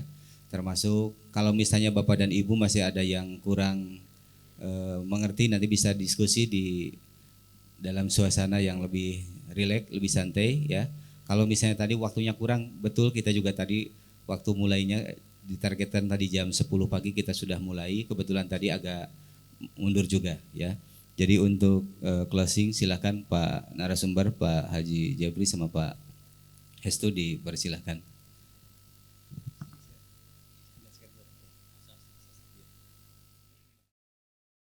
Baik, terima kasih. Sedikit menambahkan tadi Pak, yang pertanyaan Pak Gali ya, terakhir aja, terkait dengan beberapa kendala-kendala, salah satunya memang SDM Pak. Bagaimana nanti Bapak Ibu sekalian, mungkin Bapak Ibu, saya nggak tahu Bapak, para petani Pak, para Bapak Ibu petani, apakah memang putra-putrinya ini sudah juga digalakkan untuk tetap terjun di bidang sektor atau di sektor pertanian Pak. Karena ini memang jadi kendala Pak, anak-anak muda kita sekarang memang agak enggan untuk masuk ke sawah-sawah untuk bergerak di bidang agrobisnis, baik itu dari sisi hulu maupun hilir, karena memang masalah masalah sekarang anak-anak itu tidak tertarik lagi Pak. Sehingga makanya pemerintah mengembangkan yang namanya petani milenial Pak. Anak-anak muda sekarang bagaimana didorong untuk juga terjun di sektor pertanian, mulai dari hulu sampai hilir Pak. Karena itu tadi sangat pentingnya sektor pertanian bagi negara kita, termasuk dalam pengembangan teknologi dan juga bagaimana dalam pemenuhan kebutuhan kita terhadap pasokan bahan pangan kita di sektor pertanian juga sangat penting apabila milenial kita juga sudah tertarik dan juga memajukan sektor pertanian Pak, tidak menggunakan teknologi secara konvensional, tradisional sebagaimana sekarang berlangsung. Itu yang tadi Pak ya. Kemudian mengenai harga-harga yang diatur pemerintah, tentunya memang kemarin salah satunya adalah kenaikan harga BBM Pak. Cuman mungkin sedikit saya menjelaskan, bukan karena saya pemerintah, karena kami Bank Indonesia bukan pemerintah, kami bukan pemerintah, tapi paling enggak kalau boleh saya memberikan semacam penjelasan dan pemahaman terkait dengan masalah kenaikan BBM. Bahwa sementara kemarin bulan September 2022 sejatinya itu adalah bukan kenaikan BBM Pak, bukan kenaikan harga BBM, tapi adalah pengalihan subsidi BBM. Kenapa? Karena selama ini Pak, sebelum ada kenaikan BBM atau ada pengalihan tadi, selama ini subsidi BBM sepenuhnya disalurkan untuk BBM, untuk pembelian BBM. Benar ya Bapak Ibu sekalian? Namun ternyata dari hasil survei Pak, ternyata yang memanfaatkan, yang menggunakan BBM itu hampir 60% adalah masyarakat berpenghasilan menengah ke atas atau orang mampu. Artinya pemerintah akan berpikir bahwa saya kasih subsidi besar, triliunan jumlahnya setiap tahun, tapi hanya dimanfaatkan oleh segelintir orang yang notabene adalah masyarakat yang berpenghasilan menengah ke atas. Sementara masyarakat menengah ke bawah tidak tersentuh atau tidak merasakan pengaruh ataupun keuntungan dari subsidi yang diberikan pemerintah. Sehingga sebagian dari subsidi BBM yang sudah dianggarkan itu dialihkan sehingga yang tadi misalnya 100 gitu ya mungkin hanya 80% untuk subsidi BBM, sehingga harga otomatis akan naik karena subsidinya sekian persen sudah dialihkan ke lain. Nah, dialihkan kemana? Yaitu untuk menyalurkan ke bantuan-bantuan tunai kepada masyarakat. Kalau nggak salah Bapak Ibu, saya nggak tahu di sini ada yang menerima bantuan BBM, kenaikan BBM, ada ya Pak ya? Nggak ada ya? Mungkin mudah-mudahan Bapak Ibu sekalian semua di sini sejahtera semua. Kemudian juga ada bantuan ongkos angkut, Bapak Ibu sekalian ya. Ada beberapa beberapa transportasi angkot-angkot yang disubsidi oleh pemerintah. Bagaimana mereka bisa membantu dalam membeli BBM, bantuan-bantuan tunai, bagaimana untuk mengantisipasi kenaikan BBM tersebut. Termasuk juga kepada para nelayan, sehingga itu di Majalengka nggak ada nelayan Pak ya. Nelayan memberikan, nggak ada ya. Kepada nelayan di pesisir juga diberikan bantuan BBM dari pemerintah, bantuan sosial tunai dalam rangka untuk bagaimana subsidi tadi bisa dinikmati oleh masyarakat. Jadi sesuai dengan peruntukannya. Jadi kenapa ada kenaikan BBM Pak itu tadi? Memang betul bahwa BBM adalah menjadi salah satu komponen dalam menentukan biaya produksi Pak. Otomatis kalau biaya produksi naik, harga barang akan naik. Namun mudah-mudahan dengan kebijakan pemerintah di kebijakan secara fiskal Pak ya, yaitu pemberian bantuan sosial, BLT, kemudian juga bantuan-bantuan lain, itu insya Allah mudah-mudahan dapat mengurangi kesenjangan tadi masyarakat. Artinya daya beli masyarakat tetap terjaga, konsumsi terjaga, dan pertumbuhan ekonomi tetap semakin meningkat Pak. Jadi mungkin itu Pak, jadi kebijakan impor beras, kenaikan BBM khususnya. Nah yang kedua dari Pak Ucup Pak, terima kasih Pak tadi mengenai 4K ketersediaan pasokan, terutama minyak goreng Pak. Minyak goreng ini permasalahan sebetulnya teknis Pak, masalah ketersediaan bahan CPO-nya aja Pak, yang kemarin memang agak sedikit terhambat. Karena kan Indonesia kemarin sempat membatasi ekspor CPO Pak. Karena apa? CPO di dalam jual CPO di luar negeri itu lebih mahal Pak. Jadi kalau kita para pengusaha CPO, para pengusaha minyak sawit itu lebih senang jual minyak sawitnya ke luar negeri diekspor daripada dijual dalam negeri dijadikan minyak goreng. Sehingga apa? Karena memang harganya lebih, ya otomatis ya namanya pengusaha ya Pak ya. Saya jual kepada orang yang lebih membayar lebih, sehingga saya produksi saya jual keluar, sehingga pasokan dalam negeri berkurang. Dia itu berpengaruh terhadap pasokan minyak goreng di dalam negeri. Namun secara umum kan pemerintah akhirnya sudah mengambil langkah-langkah lebih lanjut. Pemerintah membatasi ekspor, pada saat itu kan ekspor CPO dibatasi ya, sehingga kebutuhan dan juga ketersediaan pasokannya kembali normal, dan alhamdulillah sekarang harganya normal. Nah kalau kemarin Pak khususnya di Kota Cirebon ya Pak Ucup mengenai kenapa kok harga dari 14.000 HET menjadi 24.000. Kalau khusus di Cirebon Pak, dari beberapa pengamatan kami sidak juga dengan Forkopimda, dengan Pak Kapolres, Pak Dandim, Pak Sekda. Informasi yang kami peroleh adalah bahwa ternyata untuk Cirebon dan sekitarnya itu ternyata kenaikan harga bukan disebabkan karena ketersediaan pasokan ataupun pasokan yang terbatas, tapi lebih kepada mekanisme distribusinya Pak, rantai distribusi panjang. Kalau dari segi ketersediaan pasokan pada saat itu Pak, pada saat lagi langka-langkanya, lagi saat mahal-mahalnya minyak goreng, di Kota Cirebon itu setiap harinya dipasok sekitar 600.000 liter minyak goreng Pak, dari produsen, dari pabriknya langsung. Sementara untuk kebutuhan Cirebon dan sekitarnya nggak sampai dari 200 atau 400 ribu liter seharinya. Nah kenapa terjadi kenaikan harga? Nah, karena makin banyaknya rantai distribusinya Pak. Kenapa? Yang selama ini mungkin dari pabrik distributor langsung ke misalnya ke agen, kemudian agen mungkin ke toko, ke supermarket dan sebagainya. Ini diperpanjang Pak. Jadi ada dari pabrik ke distributor ke distributor 1, distributor 1 ke distributor 2. Yang notabene konon katanya distributor itu ya nggak jauh dari anggota keluarga masing-masing. Jadi bapaknya terima distributor 1, harga dijual 12.000. Kemudian nanti dia suruh anaknya untuk ngejual lagi, harganya 13.000. Nanti keponakannya suruh jual 14.000, sehingga nanti akhirnya sampai dengan di pasar-pasar dan juga di retail harganya udah sekitar 24.000 karena terlalu panjangnya rantai distribusi Pak. Nah, sehingga makanya kemarin langkah-langkah yang dilakukan adalah bagaimana memutus rantai tersebut. Produsen langsung, salah satunya itu tadi Pak, kita melakukan GPM, gerakan pasar murah atau bazar-bazar pasar murah yang harganya langsung dari harga pabrik, nggak melalui distributor, sehingga masyarakat bisa memperoleh ketersediaan minyak dengan harga yang terjangkau. Kalau masalah pupuk Pak Musli, punten saya itu pemerintah Pak. Masalah ketersediaan pupuk, pasokan pupuk itu sebenarnya menjadi kebijakan pemerintah Pak, bukan dari Bank Indonesia, itu kebijakan fiskal ya Pak Jeffrey ya. Cuman intinya Pak sebetulnya dengan makin langkanya pupuk kan informasinya 2 Pak sekarang. 1 langka, susah nyarinya. Yang kedua harganya mahal Pak. Salah satu mungkin yang hikmah yang bisa kita ambil ini dari sudut pandang kami Pak ya, bahwa kedepannya memang sektor pertanian ini sudah mulai sedikit demi sedikit Pak, sudah mudah-mudahan sih sudah mulai beralih atau sudah mulai mencari alternatif lain, khususnya dalam pengadaan pupuk. Yaitu sekarang kita kembangkan yang namanya pupuk organik Pak. 1, pupuk organik murah, bahannya tersedia di sekitar kita, nggak perlu kemana-mana dan gratis. Tapi dari sisi produktivitas dan bagaimana menjaga keberlangsungan lahan pertanian itu malah lebih jangka panjang Pak. Kalau pupuk urea Pak, pupuk kimia, memang pada saat diberikan pertama produktivitas tinggi Pak. Namun kalau Bapak amati setiap tahun tiap tahun artinya dalam jangka tertentu Pak, 5-10 tahun produktivitas menurun Pak. Karena apa? Memang unsur hara dalam tanah dengan diberikan pupuk kimia itu memang semakin lama semakin menurun.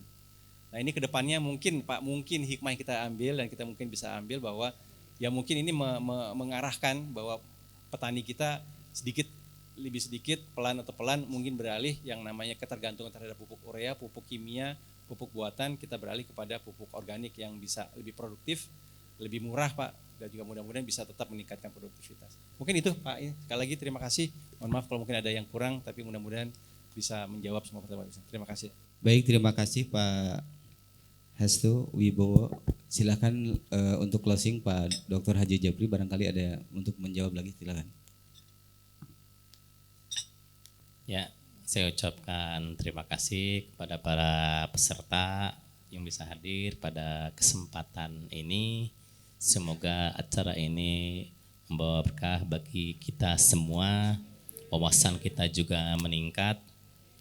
Sebelum saya ucapkan salam, mungkin tadi ada hal menarik kaitan pertanyaan pupuk tadi ya. Ini memang di DPR juga sedang rame karena memang teman-teman kami itu memang sedang mencoba bagaimana supaya kementerian yang bersangkutan untuk bisa menurunkan itu, dan ini memang saat ini sedang dibahas di Komisi 4 yang mana salah satu bidangnya itu adalah pertanian. Demikian, terima kasih. Aqulu qawli hadza, Allahul muwaffiq ila aqwamit thoriq. Wassalamualaikum warahmatullahi wabarakatuh. Waalaikumsalam warahmatullahi wabarakatuh. Terima kasih Bapak dan Ibu sekalian. Kita kasih aplaus dulu buat para narasumber kita ya. Alhamdulillah sampai siang ini kita masih diberikan semangat dan sudah waktunya makan siang. Saya sebagai moderator mohon maaf atas segala kekurangan dan kehilafannya, dan saya tutup billahi taufiq wal hidayah. Assalamualaikum warahmatullahi wabarakatuh. Demikian acara demi acara telah kita laksanakan. Semoga apa yang telah disampaikan bisa bermanfaat bagi kita semua. Amin ya robbal alamin. Saya Fidri Sulastri Suhendra mengucapkan permohonan maaf yang sebesar-besarnya apabila ada salah penyampaian kata atau ada perilaku saya yang kurang berkenan di hati Bapak Ibu semua. Terima kasih atas perhatian dan partisipasinya. Akhirul kalam wabillahi taufiq wal hidayah. Wassalamualaikum warahmatullahi wabarakatuh.